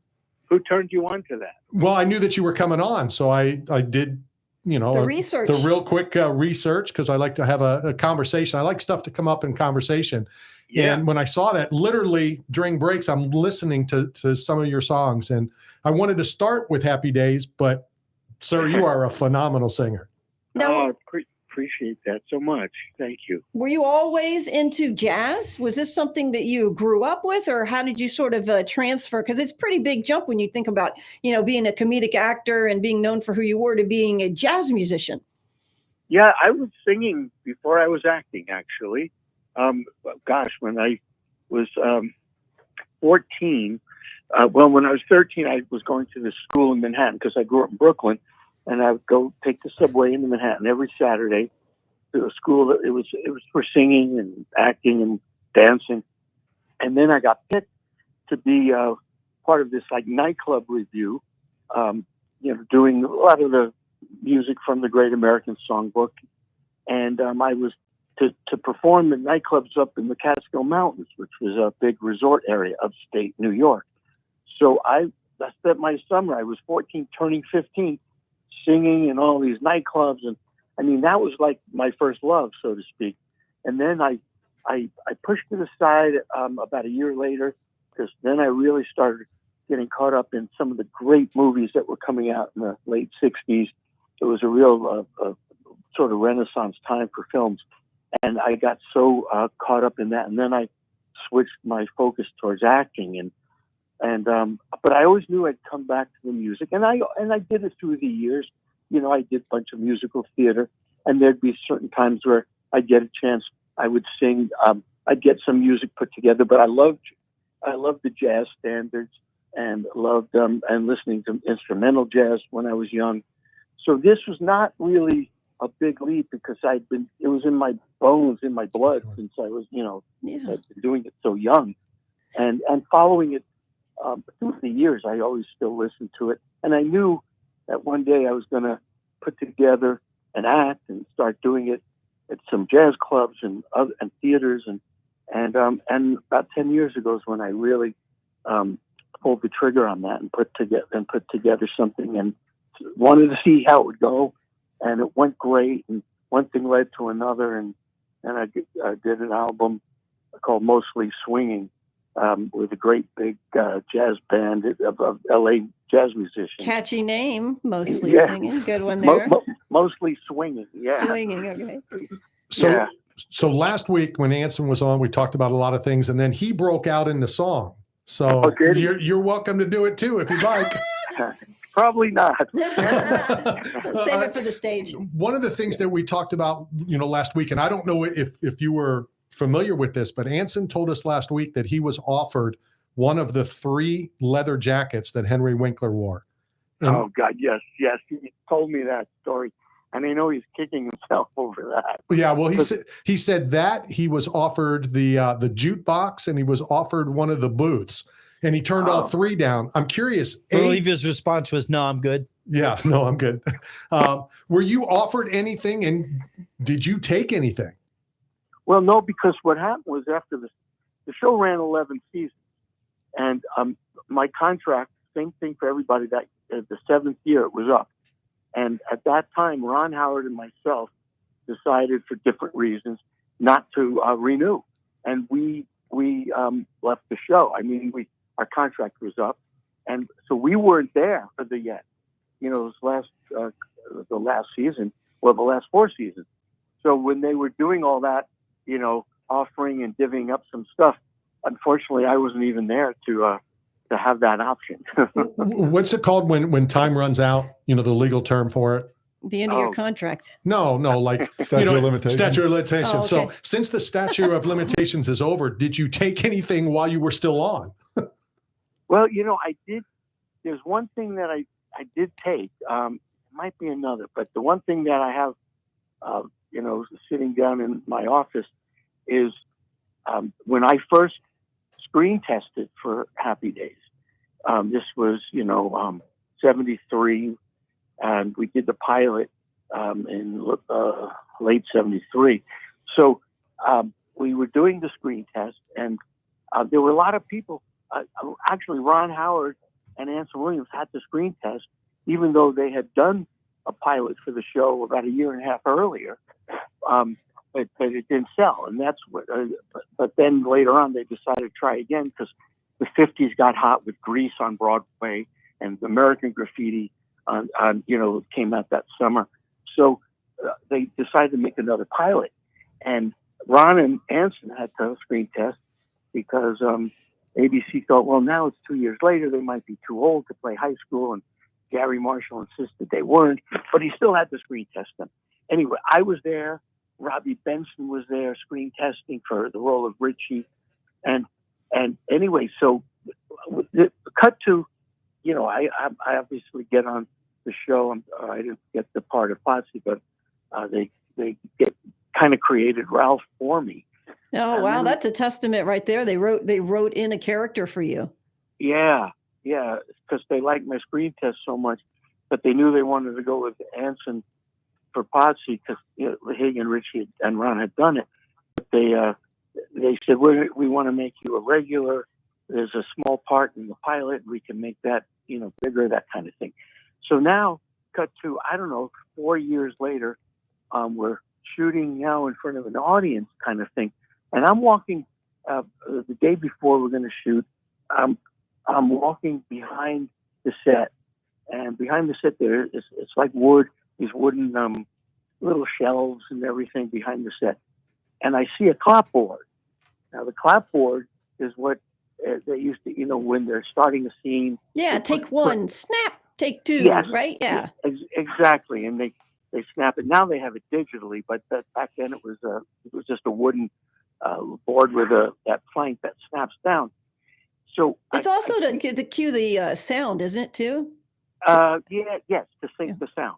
Yes, that's the base. That's the purpose of it, and it shows the scene number and all that. So so those are all on tape. So I see this clapboard, and I go, well, I see a name on it, and I get closer, and I see it says pilot Happy Days, director Gary Marshall, and then it has tape of a lot of the people of who were screen testing. So I see on the tape Robbie Benson, I see my name, and I see some of the other names, and I think Ron is on there too. So I just took it. Wow. That's cool. I snatched that one. That's cool. So I do have that. So we're talking to Don Most on Happy Days, the iconic TV show series. Don, my question for you is, with technology and AI, when I looked up your name and your Wikipedia, it gives an overview and it says you left the show after 7 seasons because you felt creatively unfulfilled and typecast, wanting to pursue a more challenging acting role. So my question to you is, what do you do when you have conviction and you believe in yourself, but you take that leap and it doesn't work out the way that you thought it would? Or do you look back on that moment? Because I feel like me personally, I'm kind of stuck at the bottom. Like I make this leap into what I believe and it's not working out. No, well, it was tough. It was tough, but it's not like I didn't get work. And actually, the last 5-6 years, I've been doing what I've wanted to do. I've done it throughout, but in the last 5 years particularly, I've done about 7-8 films, and every one of them is completely different character from the one before. That's awesome. And Miles from Happy Days. And when I left the show, I didn't get it on the level that I would have liked, because when I left the show, I told my agent, I don't want to do any more television right now. I only want to do films and theater. And then I went 6 months.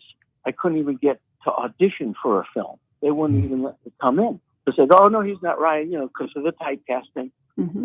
And the truth of the matter, I wasn't anything like Ralph when I did that show. That was I was playing a role, and I was very different than that character. And I was stymied. It was like hitting a brick wall because they wouldn't even let me come in and read. But then I started doing theater, and I did a lot of different kinds of roles, and that was great for for the craft. And then I after a while I said, okay, I'll start doing some TV now because some time had passed. And then I started doing a lot of different roles. I did a 2-part Star Trek Voyager where I played a doctor who was like, the sort of villain of the piece. I played a psychiatrist in the Crow. And I started doing, I played a heavy metal rocker in Chips. And I That's great. and I started getting, the door started opening a little bit more and a little bit more. And then did some independent films. I played a like a retired alcoholic baseball player, and a lot of different things. So it's not like I stopped.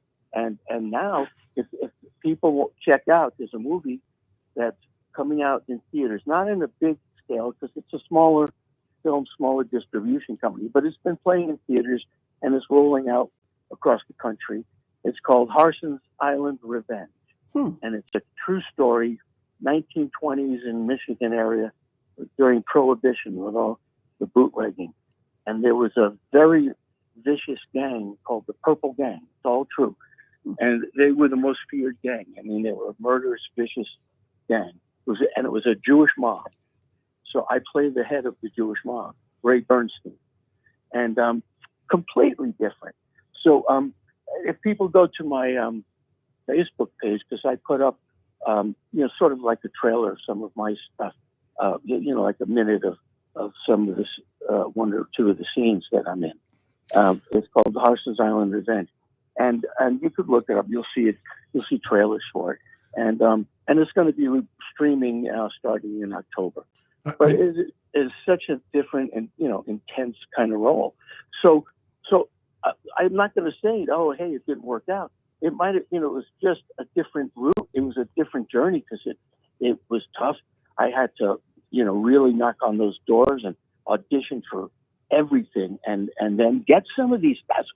I auditioned for the Star Trek Voyager and I got it. I auditioned for the psychiatrist role in The Crow and a lot of those things. And then I got a recurring role on Glee, and I auditioned for that. So I had to work. I had to really work to break those doors down. But they started paying off because people started seeing me in different things. And now, now I'm starting to get offers for these kinds of films where before I wasn't. Don, two things. One, you said the key word, you had to work, and that's something Matt doesn't do. And the hardest working guy I don't ever stop. And second, I just want you, because everybody else already knows, I'm the head of this Jewish gang. So just letting you know. But not quite as vicious. Right. Don, first of all, thanks for all of the hard work and memories you gave us during your years at Happy Days. And unfortunately, I didn't have to go to AI to look up some of the funny points because I actually watched them live when they came out. So hold that on me. We had Anson on last week, and I asked him, about probably one of the saddest scenes in television is when Richie had to say goodbye to Fonzie, and there was a whole note thing and everything, and then he brought up the fire. And I forgot about that, and I went online and I looked up some stuff. And Tom Bosley years ago did an interview, and said that, and I get your take on this, that when they decided, the producers and the writers, whatever, decided they wanted to change from Arnold's and go to what was it then? What did it move? Well, what happened was it was that Arnold's, then it became, I guess, Al's. Yeah, and supposedly they didn't tell you, or something like that, and they burnt the set, and then you guys walked through it and they filmed it? No, I don't remember them not telling us. I mean, we knew that they were going to, what the script that episode was. So you saw it firsthand. It was being filmed. Yeah. I mean, okay. Well, what happened was it was indoors. I mean, it was just a set, and then they took the set, and then they made it look like it had been in a fire. So I can't, maybe he was talking about that. They didn't tell us when they were going to do that. Maybe, I can't remember. But I mean, we knew what was going to happen, that the episode was about that that Arnold's caught fire, and then, you know, it was damaged, you know, to sort of beyond repair. So then they built it back and became, you know, they wanted to change the look because then we were now in college, and so they thought it needed to change, and I think that was part of the impetus for doing that, and it was certainly a dramatic kind of hook for a story that would get maybe a lot of viewers, you know. Yeah, Then it versus became- jumping the shark. Then it became Owls, I think, right? Yeah, it Owls. became Owls. Big Owls, Yeah. I think, or something like that. Yeah. Before we run out of time, Don, let's talk about you're coming to town to the Tampa Bay area next week, the Tampa Bay Comic Convention. What's it like for you? You know, here we're all reminiscing, at least the two older of us, you know, these two young guys or young people probably haven't even seen the show too often. What's some of the things that the fans come up and talk to you about other than what we're reminiscing with you now live on the air? Well, it's interesting. I mean, some of the normal things like, you know, what were your favorite episodes and what was it like working, you know, with Ron or Henry and Tom and everybody. So those always come up. But what's interesting is, and it surprised me how much this came up. People would say, you don't know how much that show meant to me. I was going through rough time then, and I was in high school, and for whatever reason, you know, could have been family stuff, parents, you know, problems at school, and they'd say, you know, it was a really tough time, but then I would so look forward to the Tuesday night at 8 o'clock to watch Happy Days. It was a chance for me to laugh and just get away, and so many people come up and say similar things. They were going through an illness, or like I said, you know, relationship problems, and how much and being able to watch it with the family and just the memories of that and how that shit meant in a way beyond that I ever kind of, you know, really thought about as opposed to just entertainment. It really meant a lot to those people at that time in their lives in a way that I was surprised, but it was very wonderful and rewarding to hear. What's funny about you saying that is when Anson was on last week, I said, you probably won't remember me, but I know you'll remember this story. He was my guest at the Ted Williams Hitters Hall of Fame like 30 some years ago. Oh my God. And we had a mutual friend. He was his assistant on Sequest. And as we were sitting at the table, and that's why I was also going to ask you what position you played on the softball team, because Anson told me about, you know, all these stories. And he said, oh, I need to get Willie Mays' autograph for my daughter. And I said, a buddy of mine wrote a book, The 10 Best People to Ask for Autographs in Baseball and the 10 Worst. Willie Mays was number 1 and 2 for the worst. 1 and 2 for the worst? For the worst. It was just brutal. And I was around it enough that it's true. So Anson's like, okay, well, the heck with it. So then he told the rest of the story that I didn't know, but when him and Paul Sermons walked out and they were leaving to go back to Orlando to shoot Sequest, Willie saw them and jumped over tables and ran out. And I'm thinking, well, it's Anson, blah, blah, blah. And Anson's like, no, you don't get it. He ran up to me in the parking lot and said, I want to thank you for everything, you know, you and the cast of Happy Days did, and on and on and on and on and on. And, you know, then he got the autograph. But what was funny, and I didn't know this, that Willie started to sign the program and the pen died. And so he went back in and got a different pen, which was a different color. So he has Willie Mays' autograph. Anson has Willie Mays' autograph in 2 different colors, which is kind of crazy. But so that's crazy, yeah. When fans come up and I always ask, you know, celebrities this, does somebody come like, you know, from your childhood or a teacher or something that you guys crossed paths and, you know, that it was an opportunity for them to come back and say hi?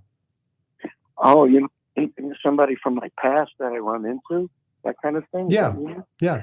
Yeah, you know, I'm sure that's happened. I can't think of a specific example, but I have this, you know, vague memories of people, you know, I hadn't seen in 30 years, and you know, it's a totally different state, but they've moved, you know, to Florida or North Carolina, and come up to me, and then I'll go, oh yeah, you know, and I'll remember it. It wouldn't be like a close friend because most of those people, like, you know, I stayed in touch with just a degree.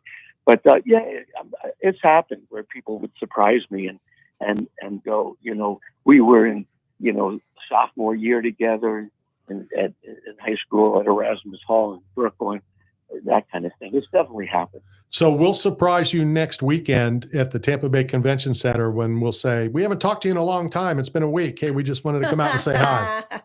Yeah, well, I'll be looking forward to meeting you in person.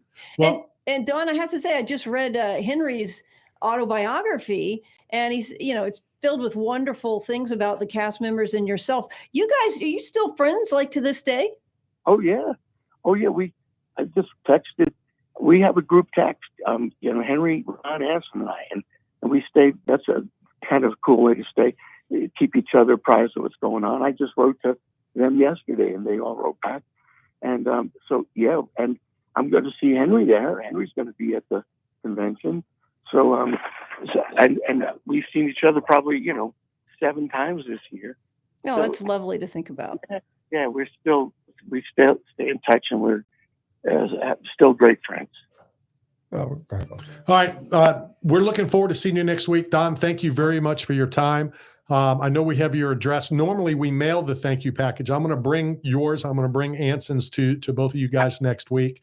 Perfect. Thank you for your time, and I'm looking forward to meeting you in person next week. My pleasure. Thank you all, and look forward to meeting you too. Awesome. That is Don Most from the cast of Happy Days. Ralph Malph. Ralph Malph. And a singer. I mean, if you haven't seen it, Google it because it is absolutely incredible. All right, we're at the bottom of the hour. This is Knockout Radio. We'll be right back. Hi, this is Keenan McCardell, and you're talking sports with Randy Harris.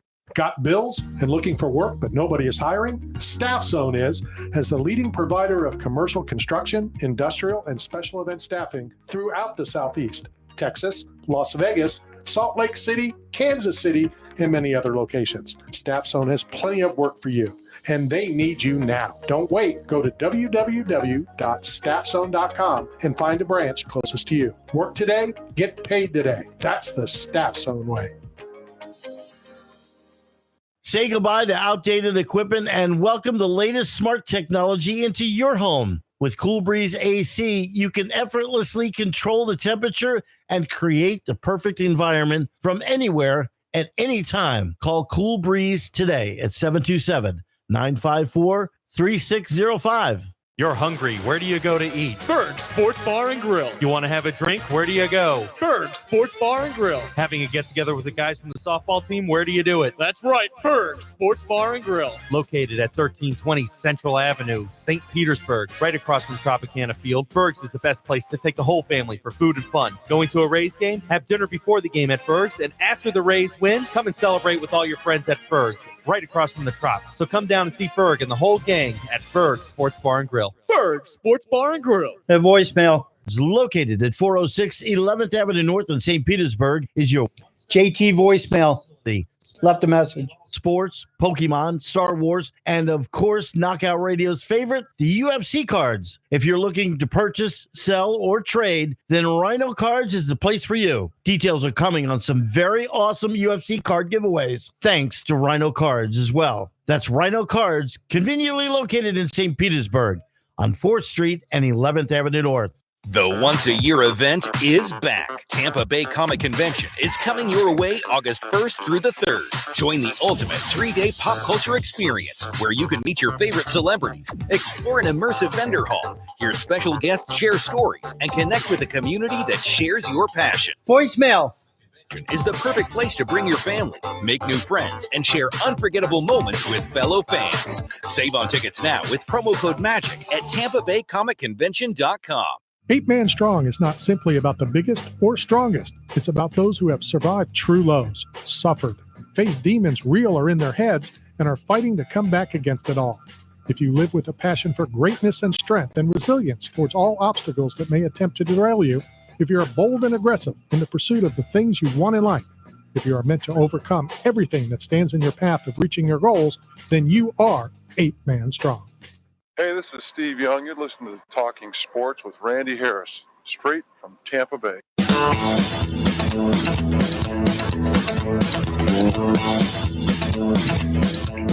All right, we are back coming to you live from the Tan Talk Radio Network, streaming on YouTube as well. Myself and these two knuckleheads, late and later, slow and slower. Weather and traffic. That's what it Insane was. and insaner. Well, the sequel's never as good as the original. All right, again, we will hook up anybody who wants to go to the Tampa Bay Comic Convention next weekend. All you have to do, and I will be there to video it, is heckle this moron when he goes to talk to you. Get at me. Because you will be the only one in that room. I will not be the only one. Who are you talking to? Like, you don't think I'm gonna bring my own fan base? I got people. Do you? I do have people. I got people lining up. They're already buying tickets. Oh, that's awesome. Promo code panel $20, get 20% off your tickets. Or Randy has free tickets for a giveaway. No, I want to see if you actually have people that will pay money to come see you. I have people that are paying to come get me. They're coming to support it. I wish you would have paid money to get inside that castle of the event last week. Let's welcome to the program my good friend, JT Telly. JT, what's up? Hey, what's going on, Randy? We wanted to just catch up. I was in Charlotte and flipping channels and flipping YouTube. And next thing I know, I'm watching you and your staff and Tim Sylvia and a whole bunch of other people in this mansion in Texas. Yeah, man, we caught some people off guard with that. It was the most viewed slap event of all time. There were some things that were really awesome. Like when you introduced the next fighter and the guy's at the front door. He's at the front door of a house and he opens the door and the next fighter walks in. So I should have said JT Tilly from Slap Fighting Championship. I should have thrown that out. Well, you should say Slap Fight Championship because Slap Fighting Championship is a company that a Polish company that's trying to steal our name right now. They're just adding an ING. We're Slap Fight Championship. Well, I'm always doing those ings. You sure are, man. I woke up one morning, Randy. I was the first person in the entire world to do a slap organization, and after like 20 years in MMA, everybody thought I was crazy, but it was going really well back in like 2018, 2017, 2019. And then like in 2021, one morning I woke up, I turned on my computer, and the first thing I see is a big advertisement. It says Slap Fighting Championship. And that was the original name of my company, but we changed it to Slap Fight for short because, as you know, all of my MMA promotions had the name like Show Fight, Grapple Fight. So we're just trying to be consistent. But these guys had a big ad with Logan Paul and Arnold Schwarzenegger, and it was Slap Fighting Championship. And oh my God, I thought the sky was falling. I had been waiting for somebody with more money than me to get involved in slapping to try to steal it from me. And I had been waiting, and I thought, oh, this is the final boss. But no, we kicked their ass, and they're gone. And the final boss ended up being Dana. I'm just punching myself in the face because I'm trying to get ING out of my vocabulary. Oh, I'll do it next time I see you, brother. I got you. All right, so when's the next event? We've got an event next week, actually. We've got Friday night, I've got a Karjitsu event. Next Friday night, I've got Chest Chop. And then the following, I've got Slap Fight 47. Do you just say, all right, I'm going to have a diet soda, I'm going to take a nap, and when I wake up, I'm going to come up with another slap fight? Randy, you know I don't. Hey, man, how long you been knowing me? You know I don't drink no diet sodas. I was trying to be nice. nice.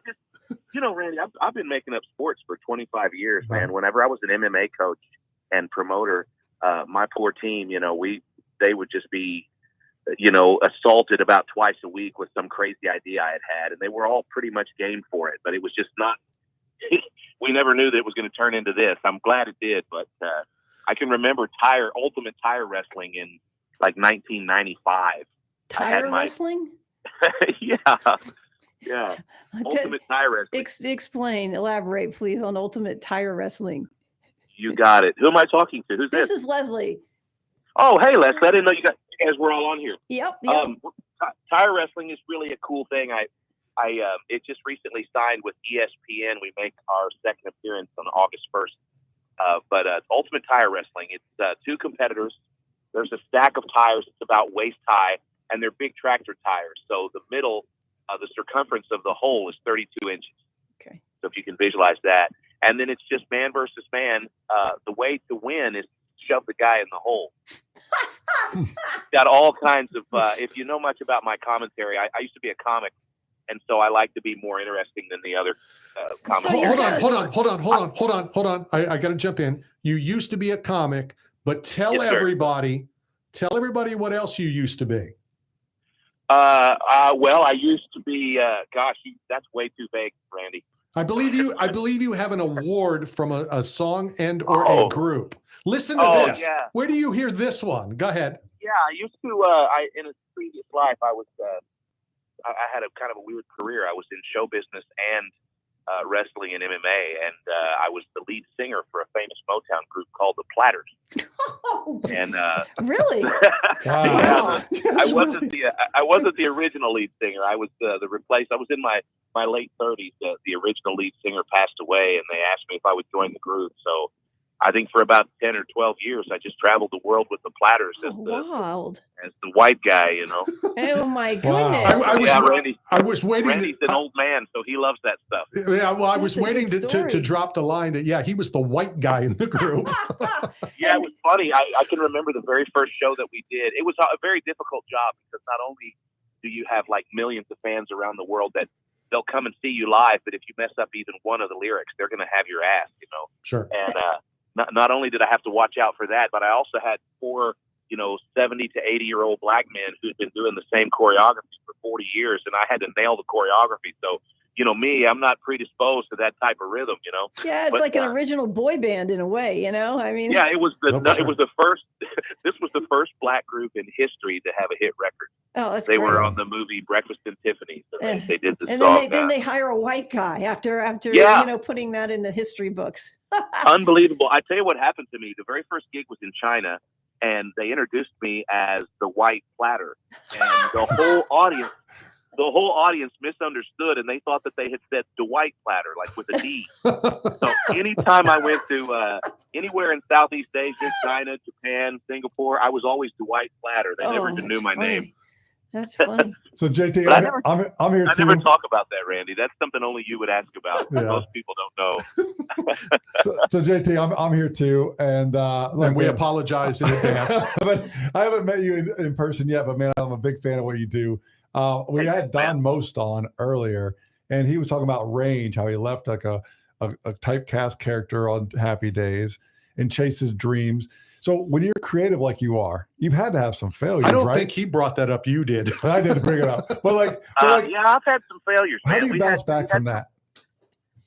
Brother, I just honest and truly, man, I believe in myself, and I really want everybody around me to just believe in themselves, because I think, really honestly, any of us can do anything we want if we just keep pushing. Yeah. So I had a pretty big failure last year. Actually, it was I don't know if you guys know who Kai Cenat is, but he's the world's largest streamer. Of course. We were on a meeting with Kai last year, and he was trying to get me to come to this big streaming thing that he was doing last year. It's called Mafiathon.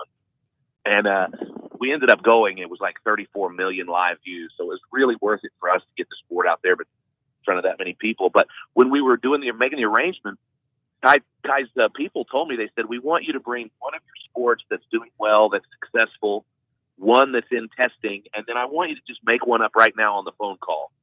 And I was like, oh crap, that's not really, I have to think about safety and all kinds of stuff. So it's not really a something you do like quickly. But we decided, we took Karjitsu Championship, which was our sport that's doing well. Karjitsu? Yeah, Karjitsu. It's brilliant. It's brilliant. If you've not seen it, I really hope that you'll go check it out. You have to see it, Leslie. It's amazing. Two guys are seatbelted in the car. Yeah. When the action begins, they unbuckle and they engage. And you can use anything in the car to submit your opponent. No punches. This is all crazy. And it can save your life. You can use these principles. I teach my daughter these principles. You can teach your daughter Because of the Karjitsu? carjacking, to be able to maneuver and use weaponry of seatbelts and, All right. and other I apparatus. don't want to listen to you. I can I'm hear just you all saying, the it's an time. amazing concept. Go ahead. JT, back to the story. So Karjitsu. So quick thing. Karjitsu. It's like a murder in progress. Watching Karjitsu. Usually a guy gets finished by wrapping the seatbelt around his neck and choking him. So it's really, really brutal, but it's also safe. You tap and it's over, So we took Karjitsu as the sport that's doing well, and actually Karjitsu's on, I believe it's on ESPN Ocho starting in August, but it's also, you can see it on Fight Network this Friday night at 9 Central. But Karjitsu went as our stalemate, as our stalwart, And then the one that was in testing I took was called Slap Poker, and it was just a kind of a game that we made up. It's real similar to Uno. It's 4 guys sitting at a table, and and they're playing cards. You can skip, you can draw two, but you're paying with slaps, not money. And we were testing that last year, and it actually was going really, really well. But the more it became successful, the more we started to realize that little kids and teenagers were probably going to be in their homes slapping each other, and it's Playing hard to regulate Uno. that. Yeah. Wow. Yeah, so we Interesting. kind of shelved slap poker. It was kind of a failure. Not really, but maybe. But then the one that I just kind of pulled out of my butt on the phone call with Kai Cenat was called Coffin Wars. And it was just something I made up on the spot. I had no idea how I was going to put it together. But when we finally got to the show, what I did was I constructed like a 13-foot vampire coffin. It's huge. And two guys get in the coffin. There's no lid. The whole thing's padded and matted. Sounds like Matt's dream. Yeah, it is his dream. Yeah, for my sure. dream. Because you get to lay down in the coffin, and then you get a grappler lay on top of you, try to hold you down for 3 minutes, and you got to try to escape. And so it was a massive, massive failure, Matt. It was the worst thing ever when we broadcasted it to 34 million people. It was so boring. So we retooled it, and we gave it like a 1980s horror movie theme and changed the rules up a little bit. Like you and put then Elvira in there or something, or kind of, yeah, sort of. We put Jason Mayhem Miller in there, so it was similar. But we broadcasted it about 5 weeks ago, and it was a massive hit. So I think we pulled it out, but it was the worst failure I'd had so far was slap poker and Coffin Wars. But everything else is kind of starting to hit, you guys. It's really we have this new studio in Branson, Missouri, where we've got a team of about 20 athletes that come in every night, test sports, and help me, figure out the best way to regulate them. And then just on the other side of the wall, we've got a state-of-the-art TV studio where we broadcast them. And it's kind of got to a point now where it's all kind of starting to work. We have one called Chest Chop that I just came up with last year, and we premiered it with T-Pain last month. And Chest Chop, we think, is going to be as big as slap fighting. It's just two guys chopping each other in the chest, kind of like Ric Flair. Only it's got some real cool, convoluted rules and stuff. It's a blast to watch. Chest chop. Let's go back just for a second to last week's slap fight championship. Tim Sylvia. Sure. Tried to defend. He lost his title. But talk about, how that whole thing came together. At whose house was it?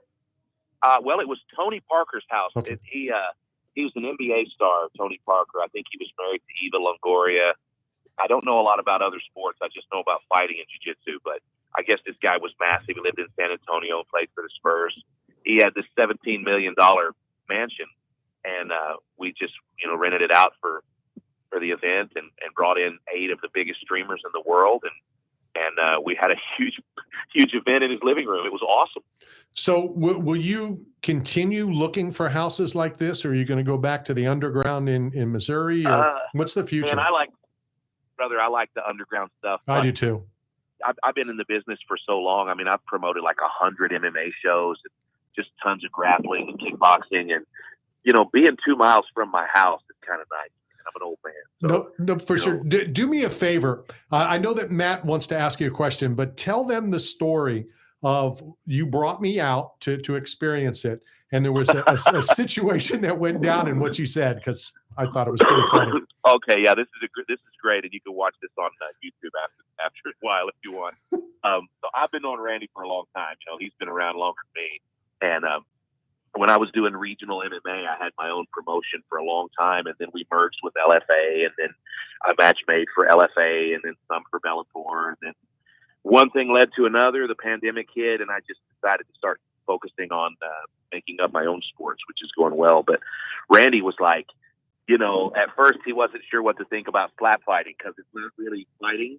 It's just kind of a weird sideshow kind of thing. But the more it took off, Randy kind of turned his opinions. He's like, why don't you bring me down for one of the shows? So I brought him down to our old studio, which is here in Branson, and we put him in what we call the pit.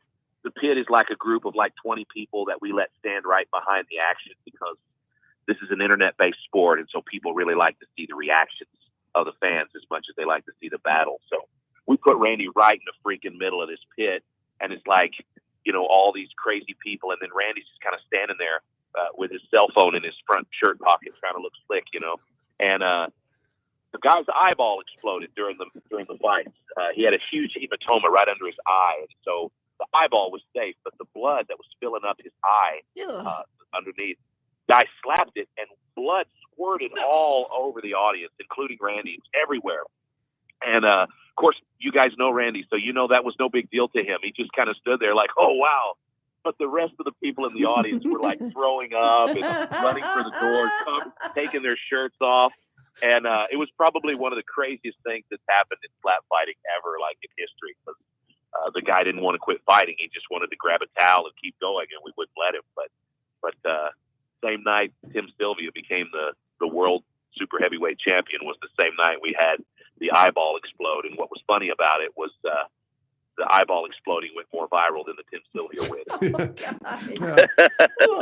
But it was so funny, and you know this because I just stood there. It's like, okay, when we sit Yeah, inside, you don't you get care, blood. man. Yeah, whatever. You've seen way worse than that, I know personally. So JT, do you have a suggestion inbox, or are fans allowed to send in ideas and for creativity? Like, do you consider Matt, any? you know what, man? I do. Like, I want you to know that since I started coming up with my own sport, it's been about, I don't know, people have only really known about me doing this for about 3 or 4 years. But over the course of time, as they're seeing that I'm actually getting these things out, and of course, I want to make sure and say it's with my partners and PLN Network. Now that we're finding this success, everybody, every day, everybody comes to me to tell me about this new sport idea that they have. And almost all of them have like the same 2 or 3 ideas. And it's usually something that we've already done. And so it's hard for me. It's hard for me because you have to feign excitement. Like, oh, that's a great idea. But you can't feign too much excitement because if you're already working on it, then later when it comes out, everyone's going to say you took their idea, So it's kind of difficult, but you can hit me up anytime you want, man. I got an idea for you. And that's, when he first started to ask the question, that's my thought that no, because, that's why I don't listen to other radio shows because, I get it. I'm doing stuff and then God forbid, blah, blah, blah, blah. So I almost thought you were going to say, no, we don't do that because, in my own wild mind, I'm coming up with XXX. Yeah, I really do like to do it myself just because it's kind of, I'll just be brutally honest with you because my non-disclosure agreement has finally lapsed. But when I partnered with Dana and we did the power slap thing, he didn't want Slap Fight, my league, to continue. He wanted us to go ahead and just get rid of it and for me to join up with him. And I told him, I said, listen, it's not easy to build a legacy in combat sports. This is the beginning of my legacy, Dana. I don't want to give it to you. I want it to be mine. I'll partner with you, but I want this one to be mine, And really, the legacy of slap fighting, he really, really did everything he could. And I hope you'll read between the lines here at what I'm saying. Every possible thing that could be done to try to eliminate me as being the guy who came up with that sport has been done. And somehow my partners and I have landed on our feet every time. And somehow we have made it clear that we're going down in history as the company that started it all. But I sort of pivoted back in the early days of Power Slap, because I thought Dana he was taking the whole thing from me, and it was really frustrating. And I had seen him do it to every small regional MMA league for years and years and years. So I knew what he was going to do to me. It was just that this was slap fighting, and he wasn't the man in this market. I was, and I told him that. I actually told him to go F himself a couple times. And he came after me, and it was really, really scary and tough. And I couldn't really talk about it because I didn't want to show any weakness. But it was just horrifying when all these things were happening. And I pivoted. I decided maybe putting all my eggs in the one basket wasn't the best move. So then we introduced Karjitsu real quick to see if we could go ahead and get another hit. And I thought, well, if I had 2 hits, then maybe I would just be the guy who came up with turn-based combat, which is kind of my thing. You talked about eggs in the basket, right? So eggs in the basket. I think this is one for you: the grocery stopper. Okay. The grocery stopper. Going. And I have a feeling no one's come up with this. Correct me if I'm wrong, but what you do is you get it. Hey, man, he said everybody always has the same, same things. So yeah, this is new so far. The grocery stopper. So you get somebody down there and they got. I'm shaking my head just so you know, JT. They've got 18 eggs, a little thing of eggs, and they've got to run through, say, 4 customers and check out. Okay, God. And not have any of the eggs break. You, The Okay, well grocery that's a cool stopper. idea. no, it's not. That would be hard. That would be hard to turn into a sport, though. But that would be cool internet content. Hold on a second, JT. football. You've already said that we've been friends a long time. So if I would have said that, you would have said something totally different. I'm sure. Yes, if I would have said, Dude, if I you got- would have said that to me, I would have said, "Randy, you ignorant slut." Exactly. That's Thanks, man. I appreciate. Yeah, I he was being appreciate your nice. No, support. you're great. man. Here, let me tell you. Right now, I'm. There's a sport that's in development. I work a lot with Sport One Network in Germany, and in Germany, like they really like what I do a lot. But I have to be careful what I give them because I have partners here in the United States with Pro League Network, PLN, and so the things that I create here belong to PLN. But I have some sports in Germany that are just incredible because in Germany there's no commission and you can get away with a lot. Like combat darts is one of my sports in Germany where it's a two-man team. There's a blocker and a thrower, right? And then I've also got professional food fighting, which is real similar to what you just pitched at me. It's a lot like dodgeball, but it's food fighting with yeah. So I mean, everything has kind of been done, but if you put the right twist on it and then stomp around with your chest out, everybody kind of thinks it's your idea. We'll see about that, JT. I got an idea for you, Oh, and it my goes God. like this. JT, I apologize. Hold on a second. Hold on. Will it be better than the JT, I grocery stopper? apologize for asking you to come on the show today. Because Yeah, this show sucks. And I'm gonna need a disclaimer before I say this. I need a disclaimer, Ed. All right, JT. Here's the idea. Look, he was a friend of hold mine on. an hour ago. Zuckerberg, Elon, all these biohackers and tech guys always want to test their manhood. And I'm a biohacker. We know that concussions and damage to the brain is traumatic. And we know that protecting the spine is the most important for like longevity of the human. So how about a jiu-jitsu tournament where it's biohackers, whatever therapy they use, cold water, sauna, red light, peptides, whatever. And it's a grip strength, grappling, no strikes, no concussions, no trauma to the brain. And you get to see their range of motion, their flexibility, and whatever method they use, whether it's barefoot or tree hangings or dead hangs. It's a biohacker jiu-jitsu tournament. And you bring back the old school logos where every person is sponsored by their own biohacking lab or therapy. So then you have all the internet and the Hubermans and the Stanford universities, like developing the best athletes on the planet. Yeah. We have something similar to that, but it's not nearly as ambitious. It's called Guerrilla Games, and it's like there's 5 or 6 different events within it. It's kind of similar to what you're saying, but the problem with the biohackers is that they're always going to say their game, and then when the time comes to pull the trigger, they don't show up. Yeah. Like Elon and Zucker. Remember that MMA fight they had booked last year? Yeah, because we know that it's not smart to take punches to the brain. Like we know now that That's it's why you do the grocery stopper. because your brain is an organ and it can only take so much trauma. Where your mind is a spirit. Matt, I take punches to the brain every day of my life for like 40 years, and I works good. Yeah, I mean, you still got your. That's a great point. All right, before we run out of time, I know we only have like a minute and a half left. Where can people watch, what your production this week? Man, I'm sorry I wasted all this time being a smartass, you guys. This No, was it's fun. great. I expected nothing less. It's the best. Yeah, same. Okay, so real quick, Pro League Network is in the midway pieces of a 10-week series that we're running right now. It's called Friday Night Fight. 10 weeks all through the summer, every Friday night, a new combat sport that I've created. And we've got 6 teams. The 6 teams, 7 members each, they're competing to see who's going to be the top team at PLN for the season. This weekend, Friday night, you can go to Fight Network, Anthem Media, Stadium, or you can just go to YouTube and you can watch Jiu-Jitsu Championship at 10 p.m. Eastern, 9 Central. It's live. It's awesome. It's guys choking each other with seatbelts and armbarring each other in the steering wheel, choking each other with the windows of the car. Awesome. It's vehicular manslaughter at its finest. Next week, you can see Chest Chop, the newest thing going. It's Friday night, 9 Central. And then, of course, the following week, Slap Fight 47, same place, YouTube, 9 Central, 10 Eastern, all the way until August 15th when we'll crown the top team. Throw out a name or two for people to, and me as well, to keep an eye out, for Slap Fight coming up. Okay. Slap Fight coming up. The special guest will be Mark the Hammer Coleman. I think also Jason Mayhem Miller and a couple of big influencers, Joe Bartolozzi and King Wolves. But the main event, I can't announce to you yet because during this 10-week series, we have this thing I've developed called the randomizer that picks the matches on the week of the fight. So none of these guys know who they face until the week of the fight, including me. The randomizer just hit. JT, thank you as always. Love you, dude. See you, buddy. I'll holler at you later.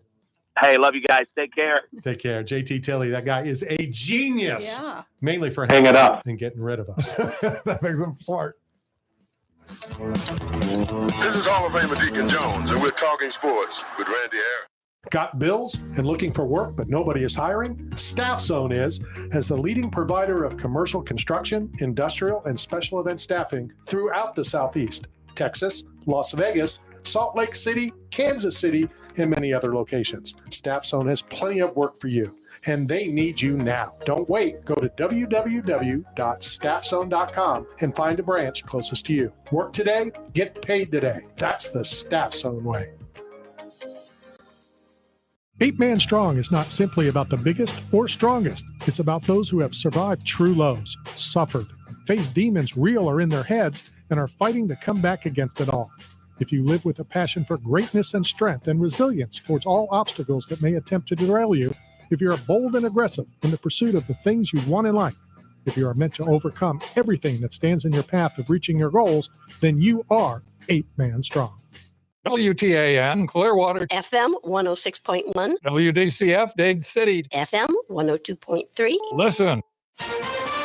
This is CBS News on the Hour, sponsored by Progressive Insurance. I'm Cammie McCormick. A judge has just sentenced Bryan Kohberger for the murder of 4 University of Idaho students nearly 3 years ago. Truth be told, I'm unable to come up with anything redeeming about Mr. Kohberger because his grotesque acts of evil have buried and hidden anything that might have been good or intrinsically human about him. He received 4 life sentences after his previous guilty plea. Earlier, there were impact statements from the victims' friends and families. Michael Wallace reports. Olivia Gonzalez lost her younger sister, Kaylee. Every day I'm angry.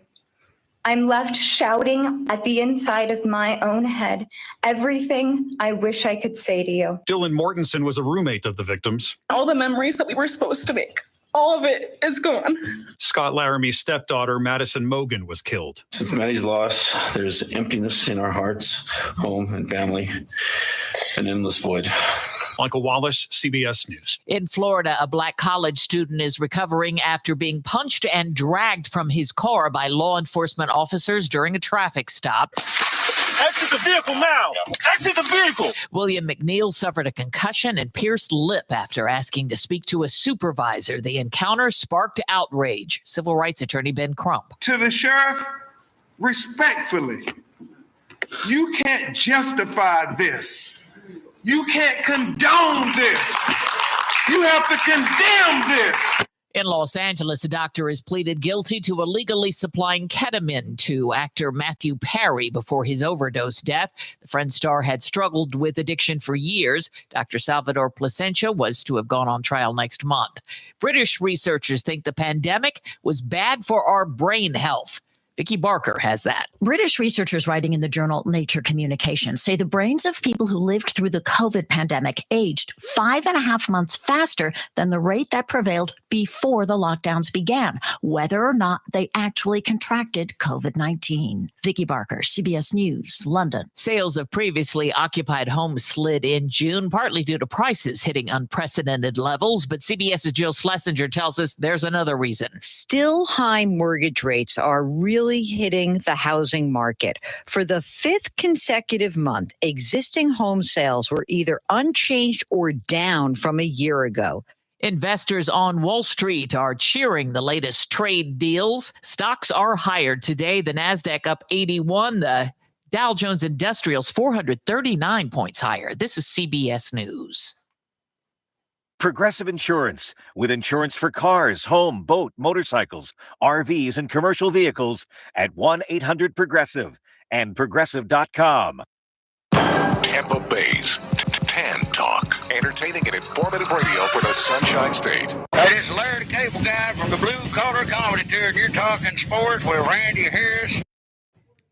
All right, 2 hours down, 1 hour to go. Coming up momentarily, Chris Titone, comedian, director, actor in Happy Gilmore 2, which hits Netflix, I think, this Friday. Now, are you a comedy fan, Randy? Do you watch like Kill Tony? Have you seen the innovation of Joe Rogan's influence in comedy space with the Comedy Mothership in Austin? Is that on Law and Order? It's next after it. Okay. Yeah, Law and Order. But you don't keep up with the game shows, because everything evolves. No, Every I industry, everything. I understand, but I have to catch it, and it has to be funny quick right out of the blocks. So whatever that may be, whatever that you want me to see, if it's not within, like, it took me forever to watch Gladiator because it's kind of slow at the beginning. Yeah, it is a great. No, it's a great movie. Yeah, it is slow. It took me like 9 months to watch it. It's like Alien. Alien's the same way. It's very slow, and then it's incredible if you get through it. Alien 1. Well, that's the thing. A, I haven't seen it. B, I couldn't get through it. But, Happy Gilmore is iconic. Yeah. So I'm concerned, and I know we briefly mentioned it, and we'll speak to Chris about it here momentarily. And, I don't know how much he'll be able to talk about, because it's not out yet. But we talked about this earlier. How many times is the number 2 as good as?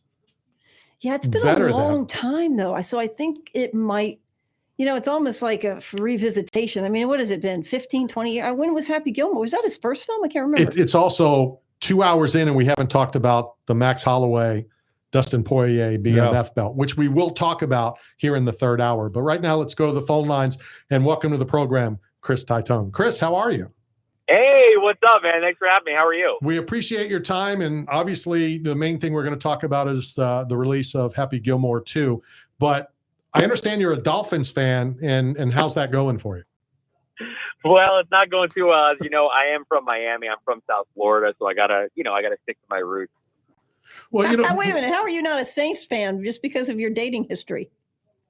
You know what's so funny is that Sean's not even the coach of the Saints anymore. So, does that relieve you? Yeah, no. I'm always up in the air. No joke. I love the Saints. I'll always love the Saints. I mean, I made a movie about them, so I'll always love New Orleans. The funny thing about the Dolphins, we're a national network based out of the Tampa St. Pete area. So back in the day, before the Buccaneers came around 50 years ago, it was the Dolphins. That was our local team. So we had to watch and still have to watch. It's still on Channel 8. We get every Dolphins game here. Oh my God, that's so funny! And you have your own team now, right? Exactly, and a team that's not, is doing pretty well. They're not. Well, I'm not saying Miami's awful. I'm just saying that they don't stink. When you grew up, like when they came here in the 70s when we were little kids, the Dolphins, 1972 Dolphins, you're coming off the greatest team ever in NFL history, and then you've got Marino for 15 years. So all of us, the Bucks were the sucks. So we had to count on the Dolphins to not make us want to throw ourselves off the Skyway Bridge during football season. Pretty much. But now the Bucks have clearly made up for lost time. Yeah, almost. I think the quote was one time that they would have to go like 800% to get above 500. That's how bad they were awful for the first, 15, 18, 20 years or so. Yeah. Sure. Let's talk about Happy Gilmore 2. And we talked about it a little bit earlier, and I don't know how much you can talk about. I know it doesn't come out, for another couple of days. But I'm actually going to read the script to you right now. Ready? That would be awesome. Go ahead and start. Yeah. And Happy says, did you guys feel the pressure of Happy Gilmore is one of the greatest movies of all time in many people's eyes. And anytime, there's a sequel, does it live up to? Can it live up to? And the typical question is, how can you live up to Happy Gilmore 1? Yeah, I think that was the big question, right? Was, do we do the sequel because the first one is so perfect? It's like Grease. And I think, with movies like that, we've seen sequels go right. We've seen sequels go wrong. So what's it going to be? I really think we hit it out of the park with this one. I cannot wait for you guys to see it on Friday. And this isn't in the theaters, right? This is going to Netflix. This is going straight to Netflix. It'll be on Netflix Friday. What's it like, and people know this about Adam Sandler, that, he uses the same group of actors. So what's it like, to continually to work with some of the same actors? It's like a big family. It's really cool because we stay in touch even when we're not working. So when we do see each other on set, it's like, how's your daughter? What's going on with that rash? Very fun. Okay. Now, you aren't, speaking of families, you're kind of related to him, right? Kind of. Yeah, sort of. Yeah, kind of. He's actually married to my sister, Jack. Yeah, okay. How does that work out for you? It's good, man. He's a great brother-in-law. He's so nice to me. He puts me in all his stuff. He always answers texts. He's a good dude. Now, is your sister funny? Yeah. I She's just probably wondered. where I get my funny from. Or I guess both of us get our funny from our mom. Oh, okay. What, if anything, can you tell us about the movie? I mean, obviously we don't want to know a whole lot because we want to go see it, but is there something that you can drop?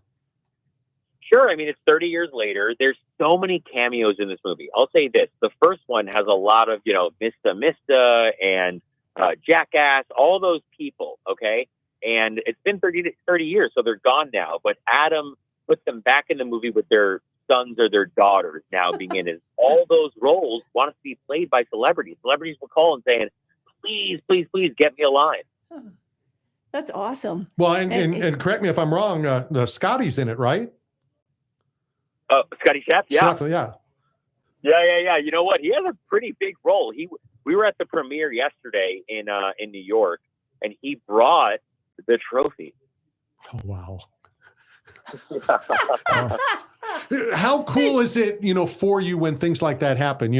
Fans coming up to you, and we're going to talk about the Tampa Bay Comic Convention, and when they come here next week, when fans come up and show you and tell stories and whatever. So how cool is it when something is exciting for you, like seeing the trophy? Yeah, I mean, Scotty Chef shows up. That's exciting enough. He brings that bad boy. Man, it was a party. We had the best time. Bad Bunny was there. Shooter McGavin was there doing his finger guns. It was a good night. But can Scotty, putt a golf ball with a hockey stick? Probably. We had a couple greens set up at the premiere where people could try to use a hockey stick to put a ball in. So I bet there's video of that somewhere. I hope there is. So Chris, as an actor, do you love like the blockbuster, like the Happy Gilmore like name and franchise and success, or do you take a great pride in like Grandma's Boy, like where it's like more of like a cult movie? But for me, I resonated with that movie. I really thought Grandma's Boy was a really well done production. I mean, that's so funny because I feel an attachment to both of them. I was 13 when Happy Gilmore 1 came out. So a 13-year-old boy, it was a big deal. And then Grandma's Boy, that was my first movie I ever did. I was a PA for the first time on Grandma's Boy. And who would think, like, when you're 13 and you're watching Happy Gilmore and you're getting such a kick out of Adam Sandler, and he's so funny, and you're like thinking this guy's great, and then you're looking at your sister and you're thinking, yeah, what? And then she ends up marrying him, years later. Isn't that like just such a serendipitous thing in life? Yeah, it was cool. I was 13. I remember getting a ticket and then going in and leaving and going, I'm just going to wait in the bathroom until the next showing goes. And I stuck back in and watched it. And then I remember a year later, Jackie being like, I'm dating this guy now. And I was like, huh? But at that point, he was, he had Happy Gilmore. I think he had Billy Madison, and he was Aquaman. Crazy.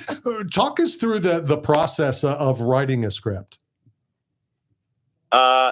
Well, me and my best friend, Keith Blum, pretty much sit there and come up with 10 ideas, and I pitch them all to Adam, and he says, no.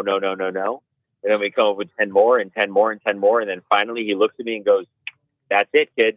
And I go, what? And then we spend the next, probably 9 to 12 months writing that idea. Interesting.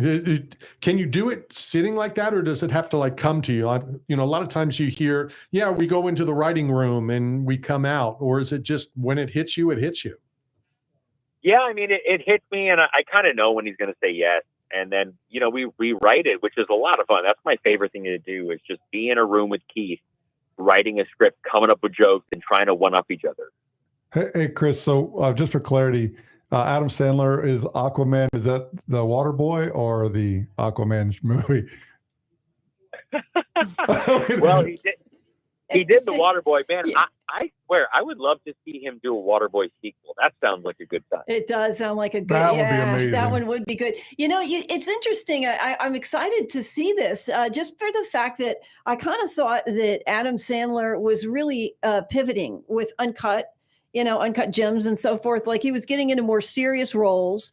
And this is something that, he's kind of going back to his roots. I just wonder why he wanted to come back around with it, especially trying to establish himself as more of a serious actor. No, for sure. That's a great question. Listen, I have that question as well. And I think it comes back to he's doing side quests. He's kind of already won at life. He's got the wife. He's got the 2 kids. They're both great. He's doing movies. And it's kind of just, you know what? Let's do some drama now. People have been pitching him to him for years, and he's really, really good at it. Yeah. What's the family basketball game like? Well, that's how he stays in shape. He does about an hour of pickup every day. And, man, I am 6'3", and I am in shape, but I am not athletic. So I couldn't tell you. Does he have the whole crew? Do they all play, or is it just, I know he does, but does he, lunchtime, all right, we're going out, let's pick up a game?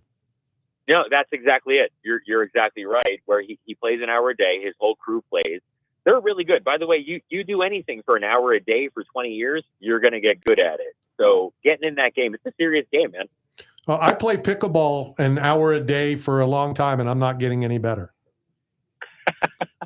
Well, I've heard about you through the grapevine, man. We'll get you some lessons. Okay, all right, perfect. All right, so now that Happy Gilmore 2 is coming out, what projects are you working on? Is there anything that you can talk about?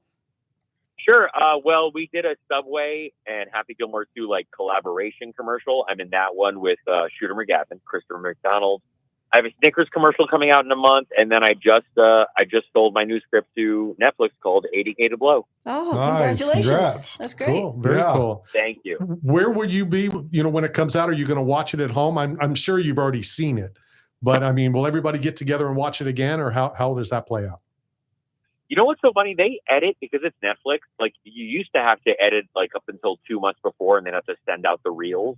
And now you can edit up to the day before because you hit enter and it just uploads. So the movie keeps changing and changing and changing. I don't know if it's going to be a big family get together watch. The Sandlers right now are in New York. They're shooting movies up there, and I'm in LA. I just got back last night, so I think it's going to be a big text. We have a big text chain going. Very, very cool. Final question for you: how long did the whole process take from start to finish? Happy Gilmore 2? Yeah. I think it was definitely 2+. I think it's 2 years and 2 months, call it. That's crazy. Oh, that is crazy. What about just the script portion of it? Like when you talked about having this idea that you'll pitch, and then once you get a yes or so, what is the length of time from that yes to the end of the script, of having a script finished? It's getting less and less. It was 12 months, and then 11, and now it's probably down to 7. Good stuff. Chris, I appreciate your time. We're all excited about Happy Gilmore 2 hitting Netflix this weekend. I know Ed got your address. We're going to send you a thank you package from 8 Man Strong for coming on and chatting with us today. Perfect. Thank you so much for having me. Please watch the movie Happy Gilmore 2 on Netflix this Friday. There you go. And I don't know how anybody wouldn't tune in and watch Happy Gilmore 2. When I saw it. You know me, I don't watch movies. Yeah, but I can't wait. Yeah. I will watch that as soon as it hits. Yeah. All right, let's go hit a quick break. Coming to you live from the Tan Talk Radio Networks. This is Knockout Radio.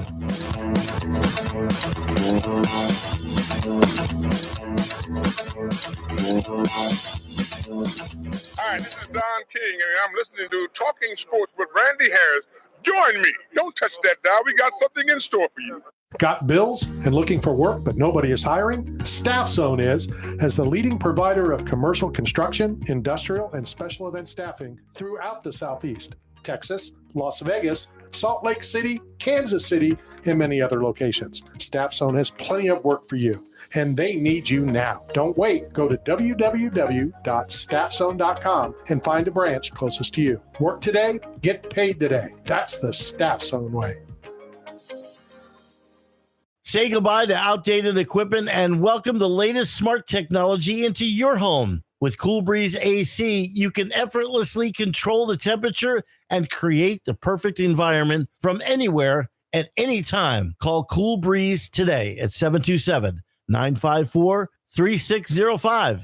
You're hungry. Where do you go to eat? Berg Sports Bar and Grill. You want to have a drink? Where do you go? Berg Sports Bar and Grill. Having a get-together with the guys from the softball team? Where do you do it? That's right, Berg Sports Bar and Grill. Located at 1320 Central Avenue, St. Petersburg, right across from Tropicana Field. Berg's is the best place to take the whole family for food and fun. Going to a Rays game? Have dinner before the game at Berg's, and after the Rays win, come and celebrate with all your friends at Berg's, right across from the Trop. So come down and see Berg and the whole gang at Berg Sports Bar and Grill. Berg Sports Bar and Grill. Rhino Cards, located at 406 11th Avenue North in St. Petersburg, is your one-stop card collection facility, specializing in all sports, Pokemon, Star Wars, and of course, Knockout Radio's favorite, the UFC cards. If you're looking to purchase, sell, or trade, then Rhino Cards is the place for you. Details are coming on some very awesome UFC card giveaways, thanks to Rhino Cards as well. That's Rhino Cards, conveniently located in St. Petersburg, on 4th Street and 11th Avenue North. The once-a-year event is back. Tampa Bay Comic Convention is coming your way August 1st through the 3rd. Join the ultimate 3-day pop culture experience where you can meet your favorite celebrities, explore an immersive vendor hall, hear special guests share stories, and connect with a community that shares your passion. Tampa Bay Comic Convention is the perfect place to bring your family, make new friends, and share unforgettable moments with fellow fans. Save on tickets now with promo code MAGIC at TampaBayComicConvention.com. 8 Man Strong is not simply about the biggest or strongest. It's about those who have survived true lows, suffered, faced demons real or in their heads, and are fighting to come back against it all. If you live with a passion for greatness and strength and resilience towards all obstacles that may attempt to derail you, if you're bold and aggressive in the pursuit of the things you want in life, if you are meant to overcome everything that stands in your path of reaching your goals, then you are 8 Man Strong. This is Patrick Waugh from the Colorado Avalanche, and you're listening to Talking Sports with Randy Harris.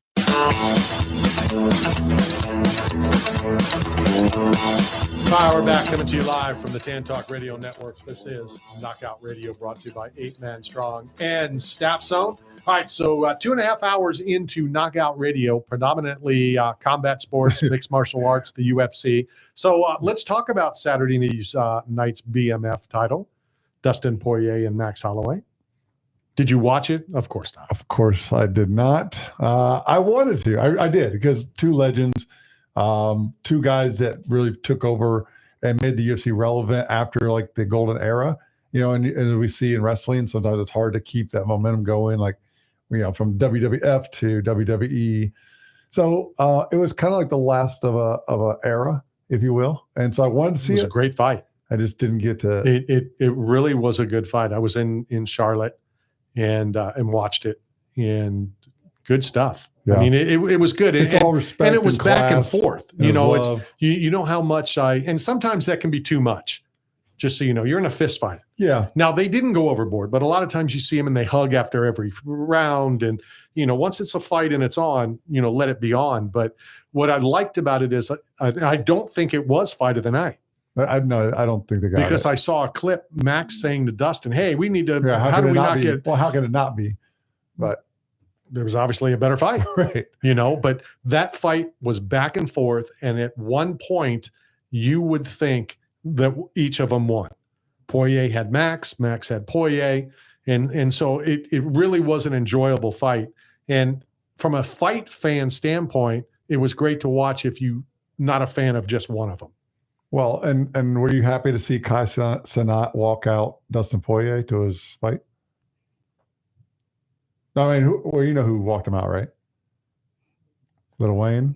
No. Come on. You can't not know Lil Wayne. But that's why. So You don't know Lil Wayne? So when JT was Is he the talking to Roof's on Fire dude? No. No. But when Killing me, Smalls.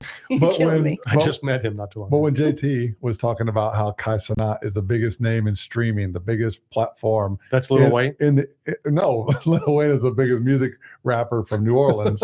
No, I knew that. But he walked Dustin out because Right. Dustin's first walkout song of his career was to a Lil Wayne song. And now at his final fight of his career in the UFC, the Lil Wayne walked him out to to the that's so octagon. cool. And put the belt And on. they put the belt Max. on him. That's No, he awesome. didn't put But the belt. Randy doesn't know who either one of those guys are. It's like Constantin, who's the biggest star in the streaming platform. I thought that was Lil Wayne's real name because I knew Lil Wayne was there. It's I love Dwayne how Carter. he says Little Wayne. Well, his name is Lil Wayne. No, it's not. It's It's Lil. Lil Wayne. Lil Lil Wayne. Wayne. But Randy says Little. Lil. Okay. I didn't say little. He's like Little Rascal. I don't like it. What's the mouse? He's Isn't little. there a mouse at Disney? Little something? Stuart Little. Stuart Little. Mouse? Yeah, Oh, well, that's but Stuart that's Little. Little. Little Stuart. Little. Well, you just call him Little Stuart. Okay, moving on. Moving But, on. but Randy Hey, doesn't what was the more importantly, what was the original Little Wayne song that he played? Do you know it? Bling Bling. That's probably the one that put him on the map. Bling No, Bling. no. With Did he the play Cash when Money no Millionaires? his first song, not Little Wayne's first song, but the one he played for? Oh, I don't yeah. know. Oh, okay. I don't know what it was. All right. Name me 3 Lil Wayne songs. Out of luck or Go something. DJ. That's DJ. Tell I me don't his know theme the song. names of Go them. DJ. You're my DJ. That's my something like that. I can't say. Mostly not mostly, but a lot of Lil Wayne songs, he was, featured on things. It featured on songs, not necessarily throughout the whole song. I can't think of any, that one that was Out of Luck or something. No, man, I don't know. It was a good card. It was fun to watch. That was Saturday night. Friday night, we had 3 TVs at the house, and we had Power Slap, we had Slap Fight, and I think he had wrestling on. So it was pretty cool. Yeah. You notice how many times, this is the professional that I am. Okay. How many times did JT Tilly say the word slap fighting? Yeah. A few times, right? But I'm the bad guy. Always the bad guy. I know. Somebody's got to be the bad guy. Scott Hall. Scott Hall will live on forever. Yeah. He is the bad guy. Chael Sonnen's It's the probably one bad of the guy. most iconic lines. I mean, talking about liners earlier about McKay and but what's the line he says? Something about bad times don't last. Yeah, no, that was his induction speech. tough guys. Yeah, the bad times don't laugh. It's not there, but bad guys do.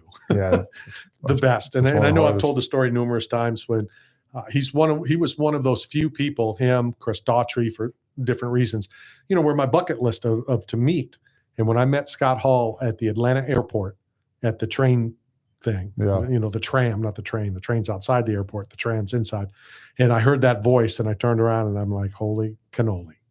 Yeah. Scott Hall, living and breathing. And then he passed away a few years later. And then Wes Sims and Mark Coleman were at an event with Hall and Nash. And he got Scott Hall to do a liner, which I don't know if you've seen it on the Book of Face, but he cut off the very beginning of it, Westopher Sims III. But iconic. So not that it matters. We do have an interview coming up in about 6 minutes, Doug Jones. Is there one person that would be your bucket list of somebody to meet? Dead or alive? Sure. I mean, it could be either. Sure. It could be dead or Sure. alive. Sure. Well, Jesus would be cool. What? Or can we count him because he's God? Oh, no, hold on. Okay. Hold on. What would be cool? Well, meeting it depends Jesus? on who you Jesus? ask I him. mean, okay. I'd want him to wash my feet, man. I'd want to so say If like, I'm a sinner. So you he'd mean do it. like a barefoot guy that's high, and stoned and high, like I want to meet Craig. Craig who? Craig Christ. Who's that? That's Jesus's brother. Okay, he had a brother named Craig Christ. You didn't know that? No. No. Yeah. Oh, is this the Jewish Bible? No. Oh. What are you talking about, Craig? What? Is this? I know you have a couple different books, No. right? Then- Google Steve Lynch. I am not. Google Steve My Lynch. phone is dead. Yeah, I use listen, all if my I don't AI. know about Christ's brother, Yeah, then it doesn't exist. It does. Ask Steve Lynch. Steve Lynch. Steve Lynch. Okay. Google it. Who's Steve Lynch? He's a musician, actor. Who knows about Jesus's No, he brother sang Craig, he which sang- sounds very Hebrew, doesn't it, Matt? He- Craig. he Craig sang- Christ instead of Stephen Lynch. Christ wasn't even his last Christ. Christ wasn't even his last name. I'm telling you, Stephen Lynch wrote and performed a song about Jesus's brother Craig, and you should listen to it sometime. Let's do it on the way home. All right. So answering the question. Well, you can't because your phone's dead. Jesus. Oh, let's pick another one since God might be. God's out of it. Satan and God are out of it. Okay, so you got to pick somebody else for wanting to meet someone. What if Jesus was just a carpenter? He's like he's a He'd be skilled cool. tradesman. I just but- want him to wash my feet. So you're gonna want Yeah, want to meet go- Clay Guida? Yeah, we can make that happen. I can make that happen. I'd want to meet Clay's down south. Olivia Newton. I already met Olivia Newton. Right, you already met her. Can we hang out with them? Is it like a day with them, or is it just meeting them? Hello. Sure. I'd want to hang out with In the sauna. You can hang out with this person in the sauna. Maybe in For the those sauna. of you who didn't hear the first hour, you might want to listen to it. Maybe Michael Jackson. You're too old. I might be the wrong sex as well, but I'd still Well, we're want gonna to hang start out. with you're I too love old. Michael. I love Michael Jackson. I mean, Elvis would be up there. Maya Angelou. Maya Angelou would be a good one. Yeah, maybe Mother Teresa and Olivia Newton-John. But honestly, I'd wipe them all away to have one more day or moment with my own mom. Sure. Yep. Yep. That's good. That's why my question typically when I ask that is it can't be friends, family, Yeah. blah, blah, blah, blah. Because of course. Yeah, we pick our parents. And you, Chuckles? Man, I used to be such a star chaser, and You like, still are. You still I are. don't You give still up. are. I don't. I feel like I'm doing them a favor by them meeting me. I saw those young Brad Nah. Pitt posters you carry in your car. That's that's in the sauna. That's my next opponent. I put Tom him on the mirror Cruise. like Rocky. I wouldn't mind meeting Tom Cruise hanging out with him. No, but like I don't really chase anything anymore. I mean, it'd be cool to meet people because of Jobs? this ignorable history. Yeah. Can you chase like the- jobs? I have like 7 jobs. Look, that's the thing that's crazy. Like, why Can I do have one of them? Well, like I'll help. I can help people like build their business, but I can't give up being me. It's hard. It's hard to like give up you to like go help somebody else build their dream. So like I'll help you, and I'll give it everything I got because you're paying me a currency for a task you would pay someone else to do anyway. And I'll give you the best of me when I'm there. But Hey, I can't. Randy, just how have, does like, this answer the question I of can't who, have one who would you like identity. to meet? How can I have one identity? I want to have all identities. But who would you, if you could spend a day with somebody, who would it be? Like, yeah, you got to spend a day with somebody, pick somebody. I mean, who would you, that you haven't met? Man, that's a And good it can't question. be Randy. Well, because I'd turn it down. I mean, Randy's a goat, man. Don't like the whole timing thing. Randy's the best at maximizing time for value. Showing up on time, No, too. he coordinates. It was bad weather. No, but he knows everything going on. He's a schedule and a timeline where you can hit 5, 6, 8 things in a day. Military and, man. and be at all places for a short period of time. Remember that you're there. Snap a picture with who needs to be photographed with, and get out. Like, he's not a dweller. Like, Randy moves quick. He ran me into the ground in New York, I think and we're I was going off sleeping. topic. No, but I'm just saying. Like Back to choosing. Like the Randy person doesn't you'd get the wanna credit he spend the deserves. day with. No, because he's a G at what he does. He doesn't get the credit he deserves. I agree with that. But I agree with that. Yeah, hanging out with Randy for a day is fun, no matter what we do. I've always said that Well, about not Randy. locally. No, but even locally. No, I'm saying it can't be locally. I mean, well, what you the lost your story- phone on the track at the go-kart track. I mean, like crashing into the barrier. You got to pick somebody you don't know. did You do got to pick somebody. And Randy, who would you pick? You know, I don't know. I'd really have to think about it because as silly as it sounds, that person was Chris Daughtry. Oh, That yeah. was the person I But you've wanted met to him meet. and yeah. I did get to meet him. I had him on the show twice, gotta and pick then I another got to one. meet him to thank him, for his song. What a voice. It's not even that. It's just the song "Gone Too Soon," Yeah. and I wanted to thank him for it. Yeah. I think I'd want to meet Prince. Multi-talented. He wouldn't had his talk own- to you. Had his He own wouldn't- I don't vibe. think No, he doesn't might, talk. He doesn't, but he might play ping pong No, with you he would play ping pong, Yeah. or when he and was beat your ass in it. when he and was then the walk out. halftime show at the Super Bowl. My favorite media event at the Super Bowl, other than broadcasting, was when they would do the halftime show. Mhm. Paul McCartney and blah, blah, blah, blah, blah. So when Prince was there, he walked out and they said Prince will not take questions, but he had a guitar and he sang. Yeah. So some people, and I don't necessarily a big Prince fan, but I'm like, this is cool. We got a personal Prince concert of however many. He picked up one of my friends in a club. She went home with him. We really don't need to hear about more No sauna way. stories. It's a true story. I heard the ping She pong. was Does he go- smoke. does he- She was about 5'2". She's a smoke show. So you go down in the elevator. Listen, they had it. She told me all about That's a it. song. He wrote about it. She told me all about it, and she said, "I'm telling you, it was a very impressive experience." Let's get back, since you just said it, let's get back throwing on it out track. there. So we'll hit this Yeah. bottom of the hour break. Coming to you live from the 10 Talk Radio Network. We may have a big announcement next week. And Catherine Bell. Yep. I'm really excited about it. Seriously, Catherine JAG. Bell from JAG and from Army Wives and a whole lot of others will be on the show next week. This is Knockout Radio. Hi, this is Boomer Esiason. You're listening to Talking Sports with Randy Harris, so stay right there. 8-Man Strong is not simply about the biggest or strongest. It's about those who have survived true lows, suffered, faced demons real or in their heads, and are fighting to come back against it all. If you live with a passion for greatness and strength and resilience towards all obstacles that may attempt to derail you, if you are bold and aggressive in the pursuit of the things you want in life, if you are meant to overcome everything that stands in your path of reaching your goals, then you are 8-Man Strong. Experience the charming Country Depot gift shop located in the heart of downtown Brooksville, located at 36 North Broad Street. From sports memorabilia to antiques, from handbags to one-of-a-kind art and decor, the Country Depot has it all. Check them out at countrydepot.com, Country Depot on Facebook, or stop by the store at 36 North Broad Street in downtown Brooksville. This is Randy Harris for Mick for Hair at Got Split End Salon in Pinellas Park, our official hair care and grooming provider who caters to everyone, women, men, kids, and senior citizens in an affordable, upscale environment staffed with the most talented professionals in the business. Visit Mick for Hair at Got Split Ends today at 4376 Park Boulevard in Pinellas Park, or call them at 727-290-9873.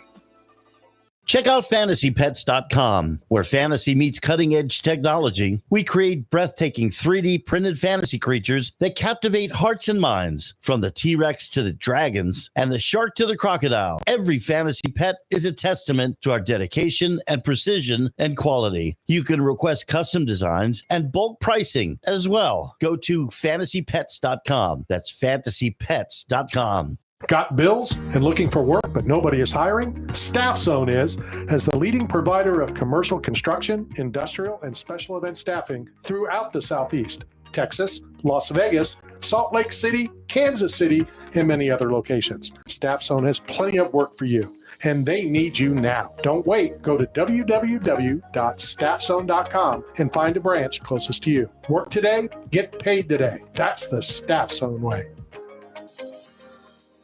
Hi, this is Terry Checker, right here talking sports with Randy Harris.